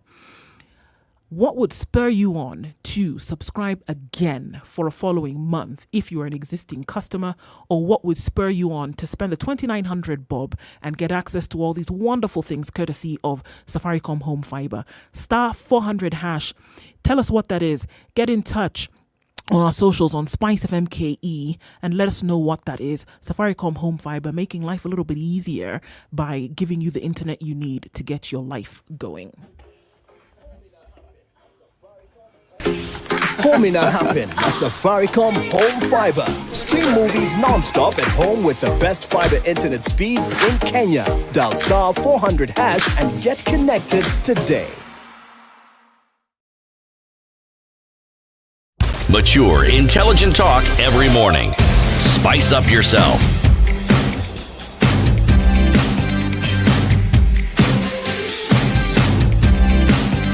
Mornings Wherever you're tuned done into the right. Situation Room this morning, it is Kenya's biggest conversation. Into a call in the studio with you with CT Muga and our guest host for today, Barak Muluka. It's 19 minutes to 10 o'clock, and we've been discussing several things along what is going to happen come 2022 in the elections. Kenyans feeling free.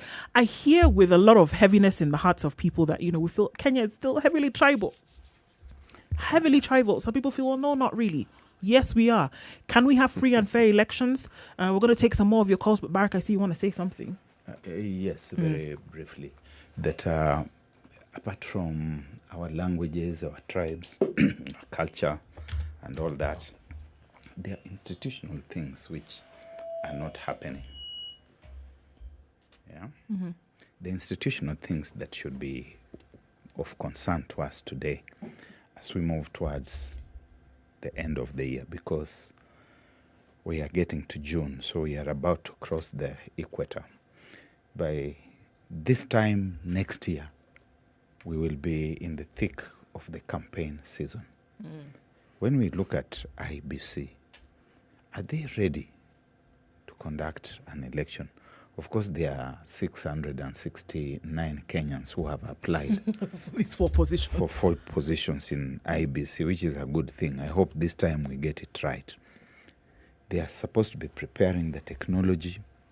They're supposed to be preparing for procurement of various things, whether it's procurement of ballot papers. The arrangements begin something like a year ago, which they haven't begun. Voter registration. They will tell you that we are registering people progressively. That's not what is expected, and it's not what the law says. They should be conducting mass registration of voters, voter education, so that these things that we are talking about of our ethnic factionalism are being addressed. Constituency delineation. Nobody says that when there's a popular initiative or any other initiative to attempt to change the law, the constitution, that the law is frozen. The BBI process looks like it has frozen processes at IBC. Processes at IBC should go on regardless of what anyone else is trying to do about the law. If they change the law, then we will deal with the changes when they arrive. Because we are not in a vacuum. We are in a legal environment with very clear laws that provide for elections next year. And IBC should be going on in a manner that is completely neutral to any consideration that there is BBI going on. And therefore preparing the country for an election next year. This thing is going to catch this country completely flat-footed. Let's hear from Audrey this morning. Audrey, you've been holding for a while from Kino. Good morning. Morning, Ndo. How are you? Very well, thank you. How are you doing? I'm fine. Morning, City. Morning, Sarah. Morning. It's good to hear Morning, a Audrey. lady at that end. Okay, so on the issue of tribalism, I think for me it's a yes and no. Yes, in the sense that as much as we would like to blame the politicians for the tribal divide we have in the country, there are those that happen in a subtle way without the influence of politics at all. I will give an example of when I was back in campus. Yes. We had gone to look for student housing. So one of the students comes in and they start conversing with the official in charge in their local dialect. Yes, absolutely. Then, in the process, he asked the official for a room. And as they're checking the available rooms and they're seeing who has been allocated to a specific room, he asked, "Nani ako hapa?" And he's told, huyu ni wa Ruto. Huyu ni wa kina Ruto. Huyu mnaweza kaa na yeye. Wow. Yeah. So that had nothing to do with politicians and anything. It was purely which tribe does this person belong to and can we stay together. Yes. Interesting So, perspective. yes. Yes. So yes, we are tribal. We just try to tolerate each other. But election period brings out the worst in us. Audrey, can I ask you a question? Yes, it is.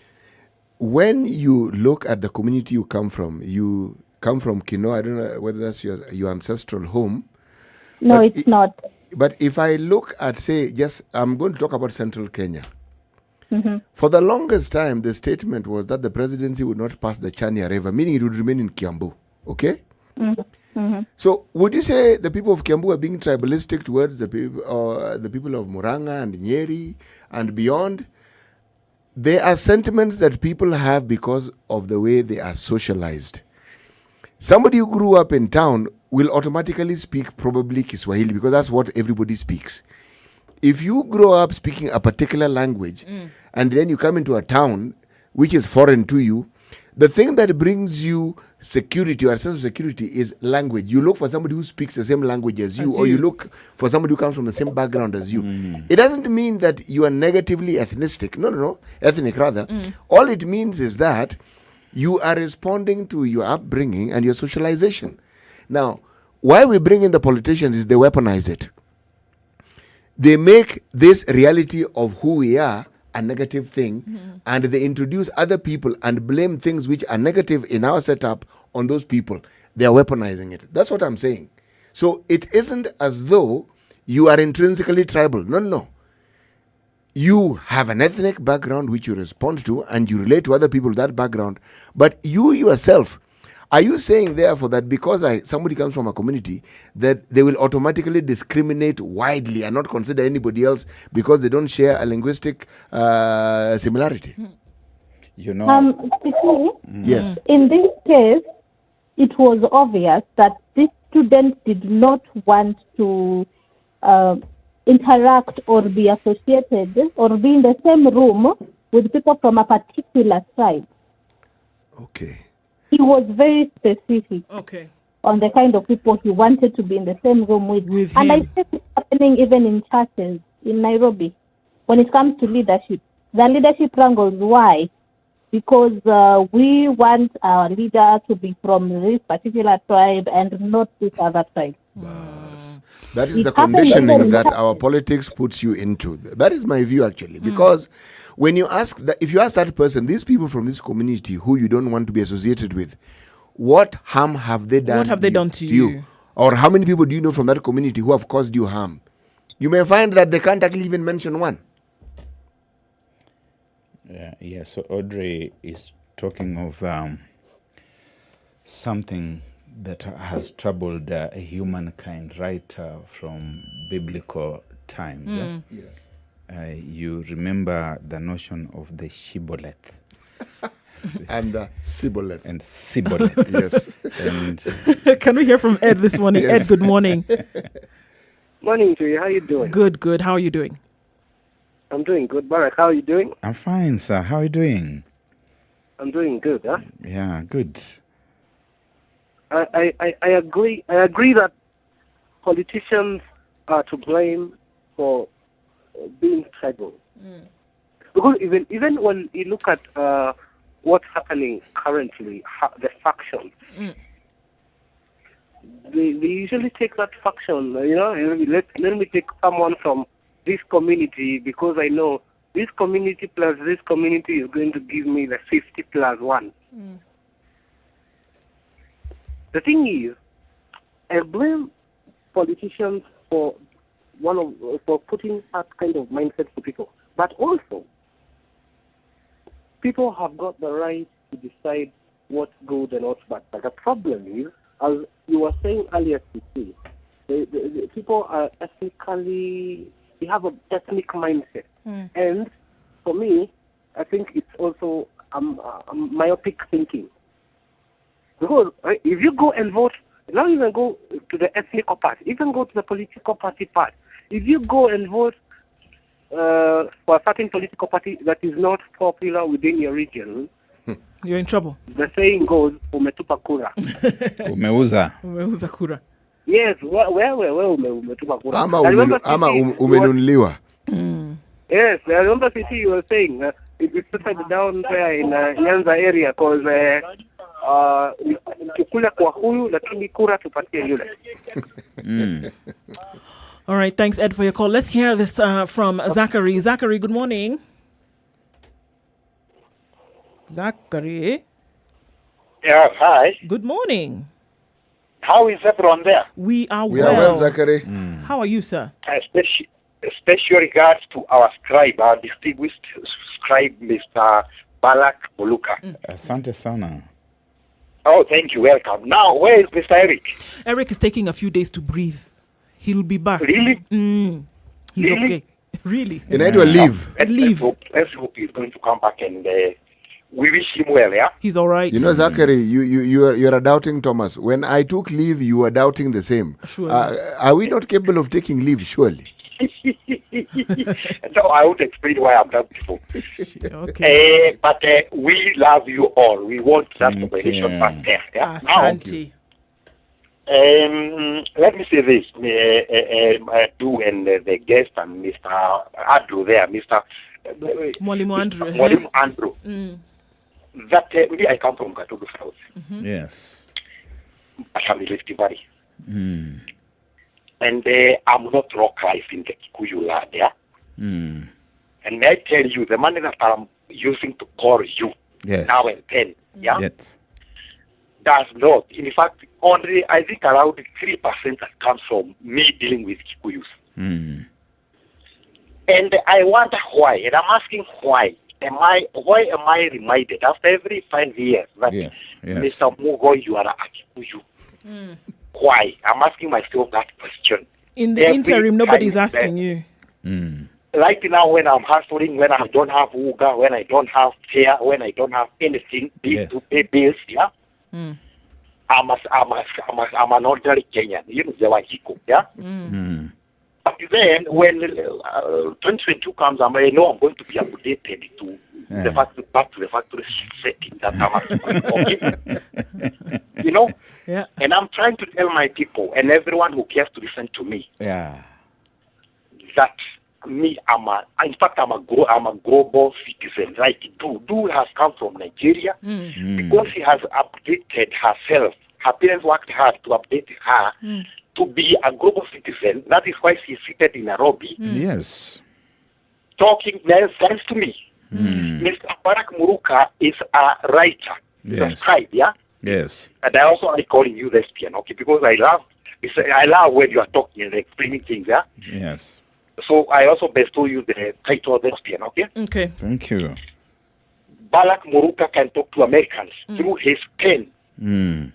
Barack Muruka can even speak to Russians through his pen. Yes. Why is somebody reminding him? Why should you character come from the bush and try to remind him of who you he are is? You are a whatever. That is nonsense. And let me say this, yeah? In 2013, and I've stated this clearly, I have told you I'm from Nakuru South, yeah? Very near where readers come from, okay? Yes. In 2013, I told people that I'm going to vote using my head, not emotions, not what somebody has given me or trying to get to promise me, I will do this and that. No. I used my head. Okay. Yes. And when I say that, I hope you can guess what I did, yeah? And I told everyone that you've got your right to vote. Even if it's a vote that is presented, you have got the right to vote it.